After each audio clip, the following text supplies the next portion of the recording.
ಅಂದರೆ ಆಕೆ ಚಿಕ್ಕವಳಿದ್ದಾಗ ತಂದೆಯ ಆಶ್ರಯದಲ್ಲಿರ್ತಾಳೆ, ಯೌವನಕ್ಕೆ ಬಂದಾಗ ಗಂಡನ ಆಶ್ರಯದಲ್ಲಿರ್ತಾಳೆ, ಮುಪ್ಪಿಗೆ ಬಂದಾಗ ಮಗನ ಆಶ್ರಯದಲ್ಲಿರ್ತಾಳೆ. ಆದ್ದರಿಂದ ಆಕೆ ಸ್ವಾತಂತ್ರ್ಯಕ್ಕೆ ಅರಳಲ್ಲ, ಸ್ವಾತಂತ್ರ್ಯವನ್ನು ಕೊಡಬಾರದು. ಆಕೆಗೆ ಮನೆಯೇ ಮಂದಿರ, ಪತಿಯೇ ದೈವ, ಸೇವೆಯೇ ಮುಕ್ತಿ. ಇಷ್ಟೇ ಆಕೆ ಜೀವನ. ಆಕೆ ಸ್ವತಂತ್ರವಾಗಿ ಹೂವಿನೊಡನೆ ನಾನು ಸ್ವರ್ಗ ಸೇರಿದಂತೆ ಗಂಡನ ಜೊತೆ ಆಕೆ ಸ್ವತಂತ್ರವಾಗಿ ಏನೂ ಮಾಡಲಿಕ್ಕೆ ಅರಳಲ್ಲ. ಆಕೆ ಬುದ್ಧಿ ಮೊಣಕಾಲ ಕೆಳಗೆ, ಆಕೆ ನರಕದ ಬಾಗಿಲು, ಆಕೆ ಸ್ವಾತಂತ್ರ್ಯಕ್ಕೆ ಆಕೆ ಮುಕ್ತಿಗೆ ಉಪಾಯನೇ ಇಲ್ಲ ಅಂತ ಈ ರೀತಿಯೆಲ್ಲ ಕಥೆಗಳನ್ನು ಕಟ್ಟಿ ನಿಕೃಷ್ಟವಾಗಿ ಕಂಡಿದ್ರು. ಇನ್ನು ಶ್ರೇಣೀಕೃತ ವ್ಯವಸ್ಥೆ ಇತ್ತು ಆಗ. ಬ್ರಾಹ್ಮಣ, ಕ್ಷತ್ರಿಯ, ವೈಶ್ಯ, ಶೂದ್ರ. ಬ್ರಾಹ್ಮಣ ಅಂದ್ರೆ ತಲೆಯಿಂದ ಹುಟ್ಟದವನು, ಕ್ಷತ್ರಿಯ ಅಂದ್ರೆ ತೋಳಿಂದ ಹುಟ್ಟದವನು, ವೈಶ್ಯ ಅಂದ್ರೆ ತೊಡೆಯಿಂದ ಹುಟ್ಟದವನು, ಶೂದ್ರ ಅಂದ್ರೆ ಪಾದದಿಂದ ಹುಟ್ಟದವನು. ಅಸ್ಪೃಶ್ಯರೆಲ್ಲ ಹುಟ್ಟಿದ್ರು ಗೊತ್ತೇ ಇಲ್ಲ. ಇಂಥ ಒಂದು ವ್ಯವಸ್ಥೆ ಆಗಿನ ಒಂದು ಬಸವಣ್ಣ ಹುಟ್ಟಿ ಬರಲಿಕ್ಕೆ. ಆಮೇಲೆ ಜನಗಳ ಮನಸ್ಥಿತಿ ಪರಿಸ್ಥಿತಿ ಆಗಿತ್ತು ಅಂದರೆ ಭಕ್ತರ ಕಂಡರೆ ಬೋಳಪ್ಪಿರೆಯ, ಸವಣರ ಕಂಡರೆ ಬತ್ತಲ ಎಪ್ಪಿರೆಯ, ಹಾರವರ ಕಂಡರೆ ಹರಿನಾಮವೆನ್ನಿರೆಯ. ಅಂದರೆ ಯಾರ್ಯಾರು ಹೆಂಗೆ ಏನೇನು ಹೇಳ್ತಾರೆ ಒಟ್ಟು ಆ ಕಡೆ ತಿಳ್ಕೊಂತ ಆ ಕಡೆ ಹೇಳ್ಕೊಂತ ನಮಗೇನು ಬದ್ಧತೆ ಇಲ್ಲ, ಒಂದು ಗುರಿ ಇಲ್ಲ, ಒಂದು ಗಮ್ಯ ಇಲ್ಲ. ಯಾರ್ಯಾರು ಏನೇನು ಹೇಳ್ತಾರೋ ನನಗೆ ಒಂದು ಬೇಜಾರಾಗೋದೇನೆಂದರೆ, ಬಹುಶಃ ಭಾರತದಲ್ಲಿ ಇಡೀ ಜಗತ್ತಿನಲ್ಲಿ ತಾತ್ವಿಕವಾಗಿ ನಾವು ಲಿಂಗವಂತರು ಬಹಳ ಉನ್ನತ ಮಟ್ಟದಲ್ಲಿದ್ದೀವಿ. ತಾತ್ವಿಕ ಚಿಂತನೆಯಲ್ಲಿ ಒಬ್ಬ ಮನುಷ್ಯ ಪರಿಪೂರ್ಣನಾಗಲಿಕ್ಕೆ ಏನು ಬೇಕಾಗಿರ್ತಕ್ಕಂಥ ಸಿದ್ಧಾಂತಗಳಿದೆ, ಆ ಎಲ್ಲ ಸಿದ್ಧಾಂತಗಳು ನಮ್ಮಲ್ಲಿದೆ. ಒಬ್ಬ ಮನುಷ್ಯ ಜನ್ಮ ಸಾರ್ಥಕತೆಯನ್ನು ಪಡ್ಕೊಳ್ಬೇಕಾದ್ರೆ ಏನು ಬೇಕಲ್ಲ ಅದೆಲ್ಲ ಇದೆ. ಇಲ್ಲಿ ಭಾರತದಲ್ಲಿ ಅನೇಕ ಧರ್ಮೀಯರಿದ್ದಾರೆ, ಇಡೀ ಜಗತ್ತಿನಲ್ಲಿ ಎಲ್ಲರೂ ಸಾಕಷ್ಟು ಬೇರೆ ಬೇರೆ ಧರ್ಮೀಯರಿದ್ದಾರೆ. ಎಲ್ಲ ಧರ್ಮಗಳಿಗೂ ತಮ್ಮದೇ ಆಗಿರ್ತಕ್ಕಂಥ ನಿರ್ದಿಷ್ಟವಾದ ಆಚರಣೆಗಳಿದ್ದಾವೆ. ಕ್ರೈಸ್ತರಿಗೆ ತಮ್ಮದೇ ಆಗಿರ್ತಕ್ಕಂಥ ಆಚರಣೆಗಳಿದ್ದಾವೆ, ಮುಸಲ್ಮಾನರಿಗೆ ತಮ್ಮದೇ ಆಗಿರ್ತಕ್ಕಂಥ, ಬೌದ್ಧರಿಗೆ ತಮ್ಮದೇ ಆಗಿರ್ತಕ್ಕಂಥ, ಜೈನರಿಗೆ ತಮ್ಮದೇ ಆಗಿರ್ತಕ್ಕಂಥ, ಲಿಂಗಾಯತರಿಗೂ ತಮ್ಮದೇ ಆಗಿರ್ತಕ್ಕಂಥ ಆಚರಣೆಗಳಿದ್ದಾವೆ. ಆದರೆ ನಾವೇನು ಮಾಡ್ತಾ ಇದ್ದೀವಿ ಲಿಂಗಾಯತರು ಅಂದ್ರೆ ನಮ್ಮ ಆಚರಣೆಗಳ ಬಿಟ್ಟು ಬೇರೆ ಎಲ್ಲವನ್ನೂ ಕಲ್ತೀವಿ. ನಮ್ಮ ಆಚರಣೆಗಳ ಬಿಟ್ಟು ಕೆಲಸಕ್ಕೆ ಬಾರದ ಎಲ್ಲ ಆಚರಣೆಗಳು, ನಮಗೆ ಸಂಬಂಧ ಇಲ್ಲದ ಎಲ್ಲ ಆಚರಣೆಗಳನ್ನು ಕಲ್ತೀವಿ. ನಾವು ಮೊದಲು ನಮ್ಮ ಆಚರಣೆಗಳನ್ನು ತಿಳ್ಕೊಂಡು ಮತ್ತೊಬ್ಬರನ್ನ ಬದಲಾಯಿಸುವಂಥ ಶಕ್ತಿ, ಎಂಥ ಅದ್ಭುತ ತತ್ವ ಸಿದ್ಧಾಂತಗಳು ನಮ್ಮವು. ಆದರೆ ಅದರ ಪ್ರಜ್ಞೆ ನಮಗಿಲ್ಲ, ಅದರ ಪ್ರಜ್ಞೆ ನಮಗೆ ಇಲ್ಲ. ಅಂತ ಒಂದು ಎಲ್ಲಿ ವೀರಶೈವವೋ ಅಲ್ಲಿ ಗೊಂದಲದ ವೈಭವ, ಎಲ್ಲಿ ವೀರಶೈವವೋ ಅಲ್ಲಿ ಗೊಂದಲದ ವೈಭವ. ಅದು ಅವರ ಸ್ವಭಾವ, ಅದು ಅವರ ಸ್ವಭಾವ. ಕಾರಣ ಬಸವಣ್ಣನ ಅಭಾವ, ಕಾರಣ ಬಸವಣ್ಣನ ಅಭಾವ. ಅಂದರೆ ತಿಳ್ಕೊಬೇಕಾಗಿದ್ದನ್ನ ಬಸವಣ್ಣ ತತ್ವ ಸಿದ್ಧಾಂತಗಳನ್ನ ತಿಳ್ಕೊಳ್ಬೇಕಾಗಿದ್ದನ್ನು ತಿಳ್ಕೊಳ್ತಾ ಇಲ್ಲ. ನಮಗೆ ಬೇಡಾಗಿದ್ದನ್ನೆಲ್ಲ ತಿಳ್ಕೊತಾ ಇದ್ದೀವಿ. ನೀವು ನಿಮ್ಮ ಜೀವನ ಇಡೀ ಜಗತ್ತಿನಲ್ಲಿ ಪುರುಷನಿಗೆ ಎಷ್ಟು ಹಕ್ಕು ಬಾಧ್ಯತೆಗಳಿದೆಯೋ ಅಂತ ಸಮಾನ ಹಕ್ಕು ಬಾಧ್ಯತೆಗಳು ಜಗತ್ತಿನಲ್ಲಿ ಯಾವುದಾದ್ರೂ ಧರ್ಮದಲ್ಲಿ ಇತ್ತು ಅಂದರೆ ಅದು ಲಿಂಗಾಯತರಲ್ಲಿ ಮಾತ್ರ, ಅದು ಲಿಂಗಾಯತರಲ್ಲಿ ಮಾತ್ರ. ಅಂತ ಒಂದು ಆಮೇಲೆ ನಮ್ಮ ದೇವರನ್ನ ನಮ್ಮ ಕೈಯಿಂದ ನಮಗಿಷ್ಟ ಬಂದಾಗ ನಮ್ಮ ಇಷ್ಟ ಹಂತಗಳನ್ನು ಈಡೇರಿಸ್ತಕ್ಕಂಥ ಇಷ್ಟಲಿಂಗವನ್ನು ಕಟ್ಕೊಂಡು ಪೂಜೆ ಮಾಡ್ರಿ ಅಂದರೆ ನಮ್ಮ ಲಿಂಗ ಊಟದ ಲಿಂಗ, ಜಗಲಿ ಲಿಂಗ, ಬೀರು ಲಿಂಗ ಆಗಿವೆ. ನಾವೆಲ್ಲೆಲ್ಲೋ ಸುತ್ತಕೊಂಡು ಹೊಂಟೀವಿ, ಏನೇನೋ ಮಾಡಬಾರದನ್ನು ಮಾಡಿಕೊಂಡು ಹೊರಟಿದ್ದೀವಿ. ಎಲ್ಲಿ ನಿಮಗಿಷ್ಟ ಬಂದಾಗ ನಿಮ್ಮ ಕೈಯಿಂದ ಪೂಜೆ ಮಾಡೋ ಹಕ್ಕು ಹೊರಗಡೆ ಹೋದ್ರೆ ಎಲ್ಲಿ ಸಿಗುತ್ತೆ? ಈಗ ನೀವು ಹಣ್ಣು ಕಾಯಿ ಎಲ್ಲ ತಗೊಂಡು ದೇವಸ್ಥಾನಕ್ಕೆ ಹೋಗ್ತೀರಿ. ದೇವಸ್ಥಾನದಲ್ಲೇ ಪೂಜಾರಿ ಪೂಜೆ ಮಾಡ್ತಾನೆ. ದೇವರು ನಿಮಗೆ ಹೊಲಿಬೇಕು, ಪೂಜಾರಿಗೆ ಹೊಲಿಬೇಕು? ಮತ್ತೆ ನೀವ್ಯಾಕೆ ಹೋಗ್ಬೇಕು ದೇವಸ್ಥಾನಕ್ಕೆ? ಸ್ವಲ್ಪ ಸುಮ್ಮನೆ ಕೇಳೋದು, ಇಲ್ಲಿಂದ ಎದ್ದು ಹೋಗೋದು ಆಗಬಾರ್ದು. ನಾಳೆ ನಿಮ್ಮ ಮಕ್ಕಳು ಮೊಮ್ಮಕ್ಕಳು ಒಂಚೂರು ಈ ದಾರಿಗೆ ಬರಬೇಕು ಅಂದರೆ ಒಂದಿಷ್ಟು ನಾವು ಅದನ್ನು ಆಚರಣೆಗೆ ತರಬೇಕು. ನಿಮ್ಮ ಮನೆಯ ಆಚರಣೆಗಳೇನಿರ್ತದೆ ದೊಡ್ಡವ್ರದ್ದು, ಅದು ಮಕ್ಕಳ ಮೇಲೆ ಪರಿಣಾಮವನ್ನು ಬೀರ್ತದೆ. ನೀವು ಹಣ್ಣು ಕಾಯಿ ಎಲ್ಲ ತಗೊಂಡು ದೇವಸ್ಥಾನಕ್ಕೆ ಹೋಗ್ತೀರಿ, ದೇವಸ್ಥಾನದಲ್ಲಿ ಪೂಜಾರಿ ಪೂಜೆ ಮಾಡ್ತಾರೆ. ದೇವರು ಯಾರಿಗೆ ಹೊಲಿಬೇಕು? ನಿಮಗೆ ಹೊಲಿಬೇಕು, ಅವನಿಗೆ ಹೊಲಿಬೇಕು?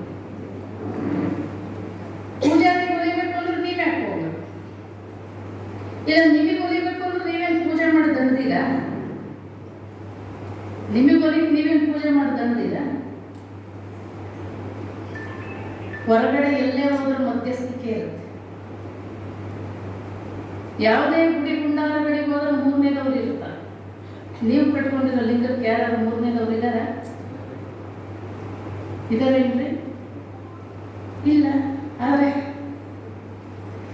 ನಮಗೆ ಅದು ಬೇಕಾಗಿಲ್ಲ. ನಾವೊಂಥರ ಗುಲಾಮಗಿರಿಯಲ್ಲಿ ಬದುಕಿದವರು, ಮತ್ತೊಬ್ಬರು ಕೈ ಕೆಳಗೆ ಬದುಕಬೇಕು ಅಂತೀವಿ ಮೇಲೆ ಎಂಥ ಒಂದು ಸ್ವಾಭಿಮಾನದ ಬದುಕನ್ನ, ಘನತೆಯ ಬದುಕನ್ನ, ಒಂದು ತೂಕದ ಬದುಕನ್ನ 12ನೇ ಶತಮಾನದಲ್ಲಿ ನಮ್ಗೆ ಕಟ್ಕೊಟ್ಟಿದ್ದಾರೆ. ಯಾಕೆಂದ್ರೆ ಶೂದ್ರ ಅಸ್ಪೃಶ್ಯರ ಪರಿಸ್ಥಿತಿ ಯಾಗಿತ್ತು 12ನೇ ಶತಮಾನದಲ್ಲಿ ಅಂದ್ರೆ, ನಮ್ಮ ಮನೆ ನಾಯಿ, ಬೆಕ್ಕು, ಸೊಳ್ಳೆ, ನೊರಜಗಿಂತ ಕೀಳಾಗಿತ್ತು ಅವ್ರ ಪರಿಸ್ಥಿತಿ. ನಾಯಿ ಬೆಕ್ಕುಗಳಿಗಿಂತ ಕೀಳಾಗಿತ್ತು. ಹೆಣ್ಣು ಮಕ್ಕಳ ಪರಿಸ್ಥಿತಿ ಅಂತೂ ಗಂಡ ಸತ್ರೆ ಆಕೆ ಕೇಶಗುಂಡನ ಮಾಡಿಸ್ತಿದ್ರು, ತಲೆ ಕೂದಲನ್ನು ತಗಿಸ್ತಿದ್ರು, ಆಕೆಗೆ ಕೆಂಪು ಸೀರೆ ಉಡಿಸಿ ವಿಕಾರವಾಗಿ ಕಾಣೋ ರೀತಿಯಲ್ಲಿ ಮಾಡ್ತಿದ್ರು. ಎಲ್ಲ ಅವಾಗೆಲ್ಲ ಮೊದಲೇ ಬಾಲ್ಯದಲ್ಲೇ ವಿವಾಹ ಮಾಡುವಂತ ಪದ್ಧತಿ ಇತ್ತು, ತೊಟ್ಲಿಗೆ ತಾಳಿ ಕಟ್ಟುವಂತ ಪದ್ಧತಿ ಇತ್ತು. ಒಂದೊಂದ್ಸರಿ ಎಷ್ಟೋ ಹೆಣ್ಣು ಮಕ್ಕಳು ಗಂಡನ ಮನೆಗೆ ಹೋಗಿರ್ತಿರ್ಲಿಲ್ಲ, ಗಂಡ ಸತ್ತ ಅಂತ ಸುದ್ದಿ ಬರ್ತಿತ್ತು. ಆಮೇಲೆ ಸತಿ ಸಹಗಮನ ಪದ್ಧತಿ ಇತ್ತು, ನಿಮ್ಮನ್ನು ಬೆಂಕಿಯಲ್ಲಿ ಹಾಕಿ ಸುಡುತ್ತಾ ಇದ್ರು. ಇದನ್ನೆಲ್ಲ ವಿರೋಧಿಸಿದ ಮಹಾತ್ಮ ಯಾರು? ಮೊಟ್ಟ ಮೊದಲು ಭಾರತದಲ್ಲಿ. ಎಷ್ಟು ಗೌರವ ಕೊಡ್ತೀವಿ ನಾವು ಬಸವಣ್ಣನಿಗೆ ಇವತ್ತು. 12ನೇ ಶತಮಾನದ ಒಂದು ಪರಿಸ್ಥಿತಿ ಆಗಿತ್ತು ಅಂದ್ರೆ ಹೀಗಿತ್ತು. ಅಂಧಕಾರದಿಂದ ತುಂಬಿತ್ತು, ಹಕ್ಕು ಬಾಧ್ಯತೆಗಳಿಂದ ವಂಚಿತರಾಗಿದ್ರು. ಆಮೇಲೆ ಅಸ್ಪೃಶ್ಯರು ಅಂತ ಕರೆಸ್ಕೊಂಡವ್ರ ಪರಿಸ್ಥಿತಿ ಅಂತೂ ಇಷ್ಟು ಶೋಚನೀಯವಾಗಿತ್ತು ಅಂದ್ರೆ, ಅವರು ಅಗ್ರಹಾರಗಳಿಗೆ, ಅಗ್ರಹಾರ ಅಂದ್ರೆ ಗೊತ್ತಾಗುತ್ತಲ್ಲ, ಉತ್ತಮ ಜಾತಿಯವರು ಬ್ರಾಹ್ಮಣರು ವಾಸ ಮಾಡುವಂತ ಅಗ್ರಹಾರಗಳಿಗೆ ಯಾವ ಸಂದರ್ಭದಲ್ಲಿ ಹೋಗ್ಬೇಕಾಗಿತ್ತು, ಅದು ಯಾಕೆ ಹೋಗ್ಬೇಕಾಗಿತ್ತು ಅಂದ್ರೆ, ಅವರ ಅಗ್ರಹಾರದಲ್ಲಿ ಯಾರದಾದ್ರೂ ಮನೆ ಕರು, ದನ, ನಾಯಿ, ಬೆಕ್ಕು ಇಂಥವೇನಾದ್ರೂ ಸತ್ರೆ ಅವರ ಮೂತ್ರಗಳ ಗುಂಡಿ ತುಂಬಿದ್ರೆ ಅದನ್ನು ಒತ್ತೊಯ್ಯಕ್ಕೆ ಹೋಗ್ಬೇಕಾಗಿತ್ತು ಆ ಸಂದರ್ಭದಲ್ಲಿ ಮಾತ್ರ. ಆಮೇಲೆ ಹೋಗೋ ಸಮಯ ಎಂತ ಸಮಯದಲ್ಲಿ ಹೋಗ್ಬೇಕಾಗಿತ್ತು ಅಂದ್ರೆ, ನಿಮ್ಮ ನೆರಳು ಭೂಮಿ ಮೇಲೆ ಬೀಳಬಾರದು. ಎಷ್ಟು ಗಂಟೆಗೆ ಬೀಳಲ್ಲ? 1 ಗಂಟೆ. ನಿಮ್ಮ ನೆರಳು ಭೂಮಿ ಮೇಲೆ ಬೀಳಿಸ್ಬಂದ್ರೆ ಆ ಜಾಗ ಮೈಲಿಗೆ ಆಯಿತು ಅಂತ ತಿಳ್ಕೊತಿದ್ರು. ಹಾಗಾಗಿ ನಿಮ್ಮ ನೆರಳು ಬೀಳದೇ ಇರುವಂತ ಸಮಯದಲ್ಲಿ ಆ ಓಣಿಗೆ ಹೋಗ್ಬೇಕಾಗಿತ್ತು. ಆಮೇಲೆ ಹೋಗುವಾಗ ಏನ್ ಮಾಡ್ಬೇಕಾಗಿತ್ತು ಅಂದ್ರೆ, ಅಗ್ರಹಾರಗಳಲ್ಲಿ ಹೆಜ್ಜೆ ಮೂಡಿಸಿ ಬರುವಂಗಿರ್ಲಿಲ್ಲ. ಹೆಜ್ಜೆ ಮೂಡಿಸಿ ಬಂದ್ರೆ ಉಗ್ರವಾದ ಪನಿಷ್ಮೆಂಟ್ ಕಾದಿತ್ತು. ಆ ಪನಿಷ್ಮೆಂಟ್ ಇಂದ ತಪ್ಪಿಸ್ಕೊಳಕ್ಕೆ ಏನ್ ಮಾಡ್ಬೇಕಾಗಿತ್ತು, ಮೊದಲೇ ಅವರೊಂದು ಸ್ವಂತ ಕಸ್ಬರ್ಗೆ ಕಟ್ಕೊಂಡು ಹೋಗ್ಬೇಕಾಗಿತ್ತು. ನೀವಿಟ್ಟಂತ ಹೆಜ್ಜೆಗಳನ್ನದು ಅಳಪಿಸ್ತಾ ಬರಬೇಕಾಗಿತ್ತು. ಆಮೇಲೆ ಅವರು ಸಂಬೋಳಿ ಸಂಬೋಳಿ ಅಂತ ಕೂಗ್ತಾ ಹೋಗ್ಬೇಕಾಗಿತ್ತು. ಕೈಯಾಗ ಒಂದು ಗಂಟೆ ಇಟ್ಕೊಂಡು ಶಬ್ದ ಮಾಡ್ತಾ ಹೋಗ್ಬೇಕಾಗಿತ್ತು. ಇಲ್ಲ ಅಂದ್ರೆ ಅಕಸ್ಮಾತ್ ಅವ್ರ ದೃಷ್ಟಿ ಉತ್ತಮ ಜಾತಿಯವ್ರ ಮೇಲೆ ಇವ್ರ ದೃಷ್ಟಿ ಏನಾದ್ರು ಬಿತ್ತು ಅಂದ್ರೆ ನಾವು ಮೈಲಿಗೆ ಆಯ್ತು ಅಂತ ತಿಳ್ಕೊತಿದ್ರು. ಅವ್ನು ಬರ್ತಾನೆ ಅಂತ ಶಬ್ದ ಗೊತ್ತಾದ ತಕ್ಷಣ ಅವ್ರು ಕದ ಹಾಕೋತಿದ್ರು, ಕಿಟಕಿ ಬಾಗಿಲ ಮುಚ್ಕೋತಿದ್ರು, ಬಾಗಿಲ ಹಾಕೋತಾ ಇದ್ರು. ಅವನ ದೃಷ್ಟಿ ವಲಯ, ಅವನ ಕೀಳು ಬೀಳಬಾರ್ದು. ಆಮೇಲೆ ಅವನು ಮಲಮೂತ್ರಗಳ ಗುಂಡಿ ಎತ್ತಿ ಒಯ್ಯುವಂತ ಸಂದರ್ಭದಲ್ಲಿ ಏನಾದರೂ ಕೆಟ್ಟ ವಾಸನೆ ಬಂದು ನಮ್ಮ ಅಗ್ರಹಾರದಲ್ಲೇ ಏನಾದರೂ ಉಗುಳಿಗೆಗಳೇನೋ ಅಂತೇಳಿ ಮೊದಲೇ ಹೋಗ್ಬೇಕಾದ್ರೆ ಅವನೊಂದು ಕುಡಿಕೆ ಕಟ್ಕೊಂಡು ಹೋಗ್ಬೇಕು. ಅಗ್ರಹಾರಗಳಿಗೆ ಹೋಗ್ಬೇಕಾದ್ರೆ ಒಂದು ಕುಡಿಕೆ ಕಟ್ಕೊಂಡು ಹೋಗ್ಬೇಕು. ಅವರಿಗೆ ಜಮೀನುಗಳನ್ನ ಖರೀದಿ ಮಾಡೋ ಹಕ್ಕಿರಲಿಲ್ಲ, ಮನೆಗಳನ್ನ ಕಟ್ಕೊಳ್ಳೋ ಹಕ್ಕಿರಲಿಲ್ಲ, ಓದು ಬರಹಗಳನ್ನು ಮಾಡುವಂತ ಹಕ್ಕಿರಲಿಲ್ಲ, ಶಾಸ್ತ್ರ ಪುರಾಣಗಳನ್ನ ಕೇಳುವಂತ ಹಕ್ಕಿರಲಿಲ್ಲ. ಕೇಳಿದ್ರೆ ಕಿವಿಗೆ ಕಾಯ್ದ ಸೀಸ ಆಗ್ತಾ ಇತ್ತು, ಕಣ್ಣಿಂದ ನೋಡಿದರೆ ಕಣ್ಣನ್ನು ಕೀಳಿಸ್ತಿದ್ರು, ನಾಲಿಗೆಯಿಂದ ಉಚ್ಚಾರ ಮಾಡಿದರೆ ಮಂತ್ರಗಳನ್ನ ನಾಲಿಗೆಯನ್ನ ಕತ್ತರಿಸ್ತಾ ಇತ್ತು. ಇಂಥ ರಾಮಾಯಣದ ಕಾಲ. ನಾನು ಯಾರು ಅಂತ ಹೆಸರು ಹೇಳೋದಿಲ್ಲ. ಶಂಭುಕಾಂತ ಒಬ್ಬ ತಪಸ್ಸು ಮಾಡಿದ. ಅವರ ಯಾರ್ದಾರು ಸ್ಟೋರಿ ಗೊತ್ತಿರಬೇಕು. ಶಂಭುಕಾಂತ ಒಬ್ಬ ಶೂದ್ರ ತಪಸ್ಸು ಮಾಡಿದ. ಅಸ್ಪೃಶ್ಯ ಅಲ್ಲ, ಒಬ್ಬ ಶೂದ್ರ ತಪಸ್ಸು ಮಾಡಿದಾಗ ಒಬ್ಬ ಮೇಲ್ಜಾತಿಯವರು ಹೋಗಿ ಹೇಳ್ದ ರಾಮನ ಮುಂದೆ, ರಾಜ್ಯದಲ್ಲಿ ಹೋಗಿ ಏನು ಹೇಳ್ದ, ನನ್ನ ಮಗ 8 ವರ್ಷಕ್ಕೆ ಸಾಯಲಾರದ ವಯಸ್ಸಿನಲ್ಲಿ ಸತ್ತಾನೆ. ಅಂದ್ರೆ ಇಲ್ಲಿ ಏನೋ ಅನಾಚಾರ ನಡೆದಿದೆ. ವಯಸ್ಸಲ್ಲೂ ವಯಸ್ಸಲ್ಲಿ ಸತ್ತನೆ ಅಂದರೆ ಏನು ಅನಾಚಾರ ನಡೆದಿದೆ. ಏನು ಅನಾಚಾರ ನಡೆದಿದೆ ಅಂತ ನೋಡಿದ್ರೆ, ಒಬ್ಬ ಶೂದ್ರ ತಪಸ್ಸಿಗೆ ಕುಂತಾನೆ. ಶೂದ್ರನಿಗೆ ತಪಸ್ಸು ಮಾಡೋ ಹಕ್ಕಿಲ್ಲ, ಪೂಜೆ ಮಾಡೋ ಹಕ್ಕಿಲ್ಲ. ಅವರು ಸೇವೆ ಮಾಡೋದೇ, ಸೇವೆ ಮಾಡಲಿಕ್ಕೆ, ಉತ್ತಮ ಜಾತಿಯವರ ಸೇವೆ ಮಾಡಲಿಕ್ಕೆ ಹುಟ್ಟಿ ಬಂದವರು.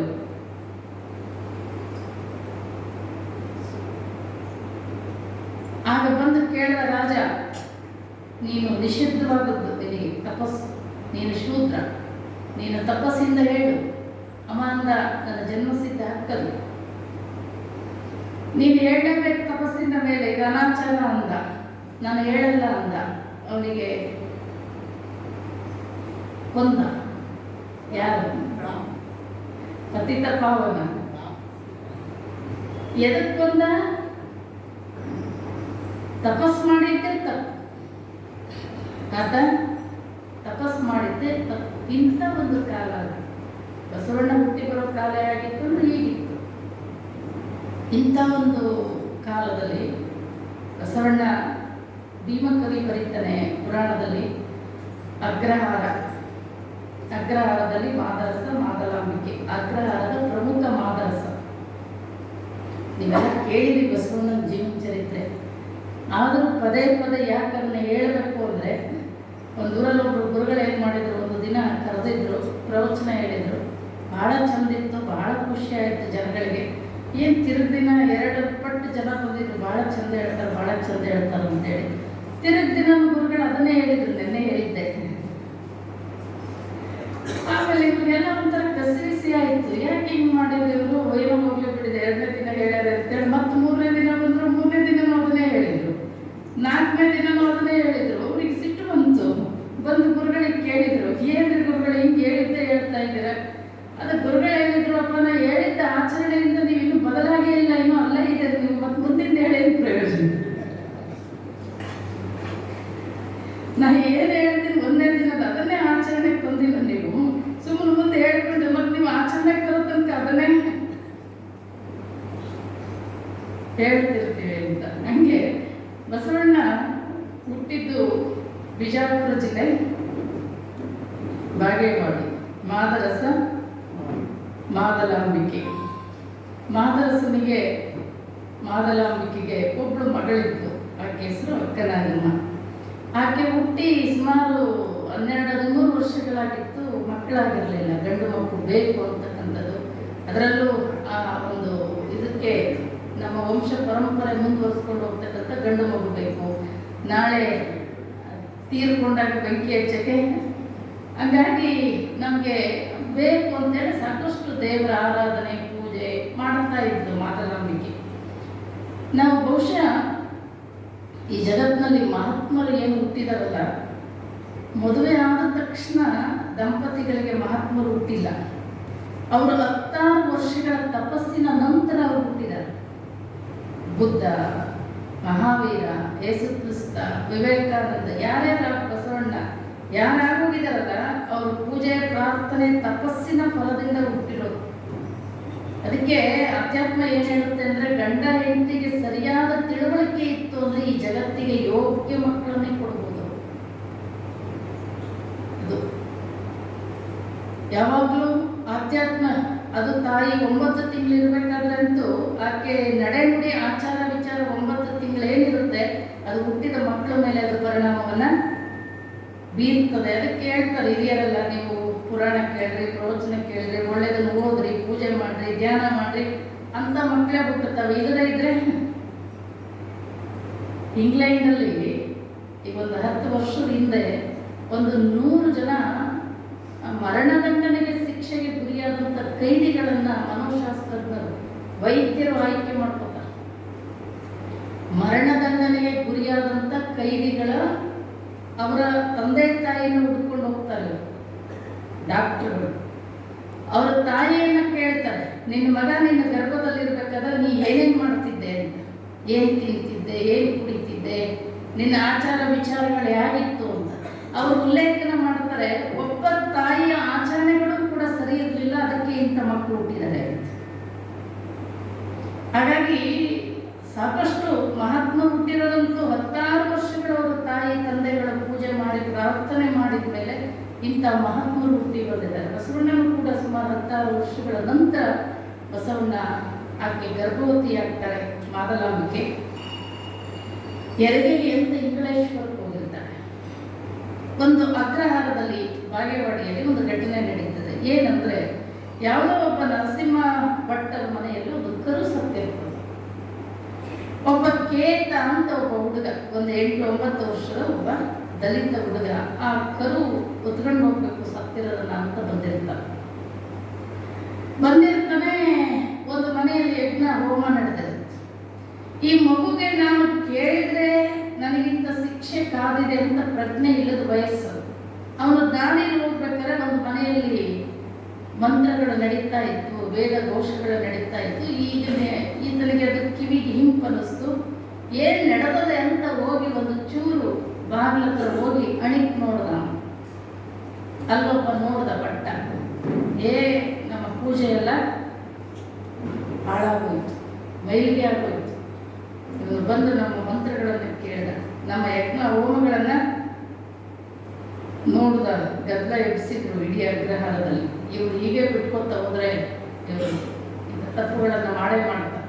ಹಾಗಾಗಿ ಮತ್ತೊಂದು ಸರಿ ಈ ರೀತಿ ತಪ್ಪು ನಡೀಲಾರ್ದಾಗ ಬಾಲಕನಿಗೆ ಶಿಕ್ಷೆ ಕೊಡ್ಲೇಬೇಕು. ಅಗ್ರಹಾರ ಎಲ್ಲರ ಹಿರಿಯರೆಲ್ಲ ಸೇರಿದ್ರು.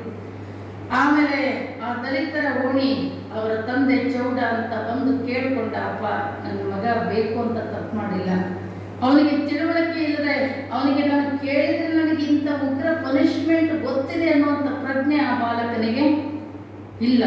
ನಾವು ಇನ್ನೊಂದು ಸಾರಿ ಈ ರೀತಿ ತಪ್ಪುಗಳಾಗಲಾರ್ದಂಗೆ ನಾವು ನೋಡ್ಕೊಳ್ತೇವೆ, ದಯಮಾಡಿ ನನ್ನ ಮಗನ ಇದೊಂದು ಸರಿ ಬಿಟ್ಟು ಬಿಡ್ರಿ ಅಂತ ಕೇಳಿದ್ರೆ ಅವ್ರು ಯಾರು ಹೀಗೆ ಬಿಟ್ಟರೆ ನೀವು ಇನ್ನು ಹೀಗೆ ತಪ್ಪು ಮಾಡ್ತೀರಿ, ಇನ್ನೊಂದು ಸರಿ ಈ ತಪ್ಪುಗಳು ನಡಿಬಾರ್ದು, ಶಿಕ್ಷೆ ಕೊಡಲೇಬೇಕು. ಎಲ್ಲರೂ ಸೇರಿದ್ರು. ದಲಿತರೆಲ್ಲ ಒಂದು ಕಡೆ ನಿಂತಿದ್ರು, ಕೇಳಿದ್ರು. ಇವ್ರು ಯಾರು ಕೂಡ ಕರುಣೆ ಮಾನವೀಯತೆ ಬತ್ತಿ ಹೋಗಿದ್ರು, ಕಲ್ಲಾಗಿದ್ರು. ಆತನಿಗೆ ಶಿಕ್ಷೆ ಕೊಡಲೇಬೇಕು. ಅವನು ನೋಡಿದಕ್ಕೆ ಕಣ್ಣನ್ನು ಕೀಳಿಸ್ಬೇಕು, ಕೇಳಿದಕ್ಕೆ ಕಿವಿಗೆ ಕಾಯ್ದೆ ಸೀಸವನ್ನ ಹಾಕಬೇಕು. ಇನ್ನೇನು ಅಗ್ರಹಾರ ಎಲ್ಲರೂ ಸೇರಿದರೆ ಬಾಲಕನಿಗೆ ಶಿಕ್ಷೆ ಕೊಡಬೇಕು. ಶಿಕ್ಷೆ ಕೊಡಲಿಕ್ಕೆ ಎದ್ದು ನಿಂತಿದ್ದ, ಶಿಕ್ಷೆಯನ್ನ ಘೋಷಣೆಯನ್ನ ಮಾಡಬೇಕು ಅಂತೇಳಿ ಮಾದರಸ ಎದ್ದು ನಿಂತಿದ್ದ. ಶಿಕ್ಷೆ ಘೋಷಣೆ ಮಾಡಬೇಕು ಅನ್ನೋದ್ರೊಳಗೆ ಮಾದರಸನ ಒಬ್ಬ ಮನೆ ಆಳು ಮಗ ಓಡಿ ಬಂದು ಹೇಳಿದ, ಮಾದರಸರೇ ತಮಗೆ ಪುತ್ರೋತ್ಸವ ಆಗಿದೆ, ಗಂಡು ಮಗು ಹುಟ್ಟಿದೆ.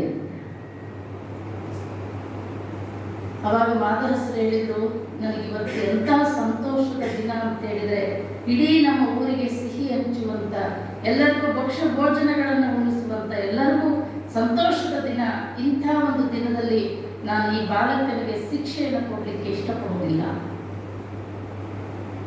ನನ್ನ ಮಗ ಹುಟ್ಟಿದ ಸಂತೋಷಕ್ಕೋಸ್ಕರ ನಾನು ಅವನಿಗೆ ಜೀವದಾನ ಶಿಕ್ಷೆಯಿಂದ ಅವನನ್ನ ವಿಮುಕ್ತಿ ಮಾಡ್ತಾ ಇದ್ದೀನಿ ಅಂತ ಎದ್ದು ನಿಂತು ಹೇಳ್ತಾನೆ. ಆ ದಲಿತ ಹುಡುಗನ ತಂದೆ ಪುಣ್ಯಾತ್ಮ, ನೀ ಏನು ಹುಟ್ಟುತ್ತಿದ್ದಾಗೆ ದಲಿತರ ಉದ್ಧಾರಕ್ಕೆ ಹುಟ್ಟಿದೆ ಅನ್ನೋ ರೀತಿಯಲ್ಲಿ ಹುಟ್ಟುತ್ತಿದ್ದಾಗೆ ನನ್ನ ಮಗನ ಜೀವ ಉಳಿಸಿದೀಯ, ನೀನು ಚಿರಕಾಲ ಮಾಡು ಅಂತೇಳಿ ಆಶೀರ್ವಾದವನ್ನು ಮಾಡ್ತಾನೆ. ಹುಟ್ಟುತ್ತಿದ್ದಾಗೆ ಜೀವವನ್ನು ಹರಿಹರ ಮಹಾಕವಿ ಬರೀತಾನೆ, ವಿವೇಕಮಿ ತನ್ನ ಪುರಾಣದಲ್ಲಿ ಬರೀತಾನೆ. ಹುಟ್ಟುತ್ತಿದ್ದಾಗೆ ಜೀವವನ್ನು ಉಳಿಸ್ತಾನೆ. ಆಮೇಲೆ ಬಾಲಕ ಬಸವರಸ ಅಂತ ನಾಮಕರಣವನ್ನು ಮಾಡ್ತಾರೆ. ತಂದೆ ತಾಯಿ ಇಬ್ಬರು ಆಧ್ಯಾತ್ಮ ಆದರ್ಶ ದಂಪತಿಗಳಾಗಿದ್ದರಿಂದ ಒಳ್ಳೆ ಸಂಸ್ಕಾರಗಳನ್ನು ಕೊಟ್ಟು ಬಸವಣ್ಣನನ್ನು ಬೆಳೆಸ್ತಾರೆ. ಆದರೆ ಕೆಲವರು ಮಹಾತ್ಮರು ಜಗತ್ತಿನ ಉದ್ಧಾರಕ್ಕೆ ಹುಟ್ಟಿ ಬಂದವರು. ಅವರು ಹುಟ್ಟುತ್ತಿದ್ದಾಗ ಮರುಗದ ಗಿಡ ಹುಟ್ಟುತ್ತಲೇ ಪರಿಮಳವನ್ನು ಸೂಸುವಂತೆ ಸಣ್ಣ ವಯಸ್ಸಿನಲ್ಲಿ ಜಾಗೃತಿಯಿಂದ ಬಂದಿರ್ತಾರೆ. ಮರಹಿನ ಜನ್ಮದಲ್ಲಿ ಬಂದಿರೋದಿಲ್ಲ, ಒಂದು ರೀತಿಯಲ್ಲಿ ಅರಿವಿನ ಜನ್ಮದಲ್ಲಿ ಬಂದಂಥವ್ರು ಮಹಾತ್ಮರು. ಯಾರು ಹುಟ್ಟಿ ಬಂದರು ಬಸವಣ್ಣ ಅಂತ ಹೇಳಿದ್ರೆ ಅಲ್ಲಮ ಪ್ರಭುಗಳು ಬರೀತಾರೆ, ಮರ್ತ್ಯಲೋಕದ ಮಹಾಮನೆ ಆಳಾಗಿ ಹೋಗಬಾರದೆಂದು ಕರ್ತ ನಟ್ಟಿದನಯ್ಯ ಒಬ್ಬ ಶರಣ. ಆ ಶರಣ ಬಂದು ಕಲ್ಯಾಣವೆಂಬ ಶಿವಪುರವ ಕೈಲಾಸವ ಮಾಡಿ ರುದ್ರಗಣ ಪ್ರಮಥ ಗಣಗಳೆಲ್ಲರ ಹಿಡಿ ತಂದು ಅಸಂಖ್ಯಾತರೆಂಬ ಹೆಸರಿಟ್ಟು ಕರೆ ಭಕ್ತಿಯ ಕುಳಸ್ಥಳವ ಶುದ್ಧದುಷ್ಟ ಪವಾಡದಿಂದ ಮೆರೆದು ತೋರಿ ಜಗವರಿಯಲು ಶಿವಾಚಾರದ ಧ್ವಜವನ್ನೆತ್ತಿಸಿ ಮರ್ತ್ಯಲೋಕ ಶಿವಲೋಕವೆರಡಕ್ಕೆ ನಿಚ್ಚಣಿಕೆಯಾದನು. ಮರ್ತ್ಯಲೋಕದ ಮಹಾಮನೆ ಆಳಾಗಿ ಹೋಗಬಾರದೆಂದು ಕರ್ತ ನಟ್ಟಿದನಯ್ಯ ಒಬ್ಬ ಶರಣನ. ಜಗತ್ತಿತಾರ್ಥಕ್ಕಾಗಿ ಅವತರಿಸಿದ ಬಸವಣ್ಣ ಅಂತ ಬರೀತಾಳೆ ಅಕ್ಕ ಮಹಾದೇವಿ. ಜಗತ್ತಿನ ಉದ್ಧಾರಕ್ಕೋಸ್ಕರನೇ ಹುಟ್ಟಿ ಬಂದವರು. ಹುಟ್ಟಿ ಬಂದು ಬೆಳೀತಾ ಬೆಳೀತಾ ಸಂಸ್ಕಾರಗಳನ್ನು ಕೊಡ್ತಾ ಒಂದಿಷ್ಟು ತಿಳುವಳಿಕೆ ಬರ್ತಿದ್ದ ಹಾಗೆ ಬಸವಣ್ಣನಿಗೆ ಸಣ್ಣ ವಯಸ್ಸಿಗೆ ಒಂದು ಚಿಂತನೆಯ ಕಲೆ ಅದು. ಹೇಳಿದ್ದನ್ನೆಲ್ಲ ಹಿರಿಯರು ತಂದೆ ತಾಯಿ ಹೇಳಿದ್ದನ್ನೆಲ್ಲ ಒಪ್ಕೊಳ್ತಿರ್ಲಿಲ್ಲ. ಇದು ಯಾಕೆ ಹೀಗೆ ಪ್ರಶ್ನೆಗಳನ್ನು ನಿಜವಾಗ್ಲೂ ಮಕ್ಕಳು ಬಹಳ ಒಳ್ಳೊಳ್ಳೆ ಪ್ರಶ್ನೆಗಳು ಕೇಳ್ತಿರ್ತಾರೆ. ನಾವು ಅದಕ್ಕೆ ಉತ್ತರ ಕೊಡೋಕ್ಕಾಗದೇ ಇದ್ದಾಗ ಗದರಿಸಿ ಸುಮ್ಕೂಡಿಸ್ಬಿಡ್ತೀವಿ, ಸುಮ್ಕೂಡು ಅಂತೇಳಿ. ಸತ್ಯ ಮಾತಾಡೋದು ಅಂದ್ರೆ ಮಕ್ಕಳೇನೆ. ಆ ಸಣ್ಣ ವಯಸ್ಸಿಗೆ ಬಸವಣ್ಣ ಇದು ಯಾಕೆ ಹೀಗೆ ಪ್ರಶ್ನೆಗಳನ್ನು, ಯಾಕೆಂದ್ರೆ ಅವಾಗೆಲ್ಲ ಗುರುಕುಲಗಳು ಹೋಗ್ತಿರ್ತಿದ್ವು. ಗುರುಕುಲದಲ್ಲಿ ಅವರಿಗೆ ಪಾಠಗಳನ್ನ ಹೇಳ್ಕೊಡ್ತಿದ್ರು. ಪುರಾಣ ಪ್ರವಚನಗಳು ಹಾಗೆ ಪಾಠಗಳು ಅದರಲ್ಲಿ ಹೇಳ್ಕೊಡ್ತಿದ್ದೇ ಒಂದು, ಇಲ್ಲಿ ಆಚರಣೆ ಇರ್ತಿದ್ದೆ ಒಂದು. ನಾವು ಯಾವಾಗಲೂ ಏನು ನಾ ಹೇಳಿದ್ದನ್ನೆಲ್ಲ ನೀವು ಒಪ್ಪಬೇಕು ಅಂತಿಲ್ಲ, ಆದರೆ ನಾವು ವಿಚಾರ ಮಾಡಬೇಕು. ಒಂದಿಷ್ಟು ತಲೆಗಳಲ್ಲಿ 4 ರೀತಿ ತಲೆಗಳಿರುತ್ತೆ. ಒಂದು ಅತಂತ್ರ ತಲೆ, 2 ಪರತಂತ್ರ ತಲೆ, 3 ಕುತಂತ್ರ ತಲೆ, 4 ಸ್ವತಂತ್ರ ತಲೆ. ಅತಂತ್ರ ತಲೆಯವರು ಹೆಂಗಿರ್ತಾರೆ ಅಂದ್ರೆ ತಮಗೂ ತಿಳಿಯಲ್ಲ, ತಿಳಿದವರು ಹೇಳಿದ್ದು ಕೇಳಲ್ಲ. ಎಂಥ ತಲೆ ಇದು? ಅತಂತ್ರ ತಲೆ. ಇನ್ನು 2ನೇದು ಪರತಂತ್ರ ತಲೆ. ಇದು ಮೊಲಕ್ಕೆ 2 ಕೊಂಬಿದಾವೆ ಅಂದ್ರೆ ಎಸ್ ಮೇಡಮ್ ಅಂತ. ಹಾಲು ಕರ್ರಗಿರುತ್ತೆ ಅಂದ್ರು ಎಸ್ ಅಂತ, ಕಾಗೆ ಬೆಳ್ಳಗಿರುತ್ತೆ ಅಂದ್ರು ಎಸ್. ಹೌದು ಅಂತ ವಿಚಾರ ಮಾಡೋದಿಲ್ಲ.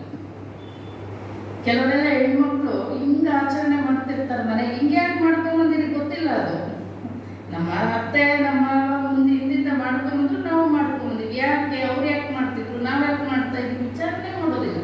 ಆಮೇಲೆ ನೀವು ಮಾಡೋ ಆಚರಣೆಯಲ್ಲಿ ಒಂದಿಷ್ಟು ಏನಾದ್ರು ಅರ್ಥ ಇರಬೇಕಲ್ಲ, ಅದ್ರಲ್ಲಿ ಏನಾದ್ರು ಒಂಚೂರು ಜೀವಂತಿಕೆ ಇರಬೇಕು. ಏನಾದರೂ ಒಂಚೂರು ಆ ಮೊದಲೆಲ್ಲ ಮುದುಕಿರು ರಾತ್ರಿ ಹೊತ್ತು ಕಸ ಹೊಡಿಬಾರ್ದು ಅಂತಿದ್ರು. ಕಸ ಹೊಡೆದು ಕಸ ಚೆಲ್ಲಬಾರದು, ಲಕ್ಷ್ಮಿ ಅಂತಿದ್ರು. ಅದಕ್ಕೆ ಲಕ್ಷ್ಮಿ ಯಾಕಂತಿದ್ರು?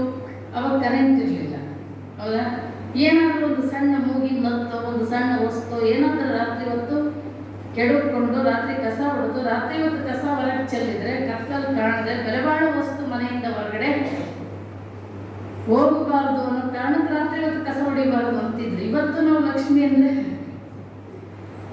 ಯಾಕೆ ಮೊದಲು ಯಾಕೆ ಆಚರಣೆ ಮಾಡ್ತಿದ್ರು, ಈಗ ಯಾಕೆ ಮಾಡ್ತಾ ಇದ್ದೀವಿ? ಏನು ಒಂಚೂರು ವಿಚಾರ ಮಾಡ್ಬೇಕು. ಸುಮ್ಮನೆ ಹೇಳಿದ್ದನ್ನೆಲ್ಲ 2ನೇದು ಪರತಂತ್ರ ತಲೆ, ಅವ್ರು ಮಾಡಿದ್ರೆ ಅದಕ್ಕೆ ನಾವು ಮಾಡ್ತೀವಿ.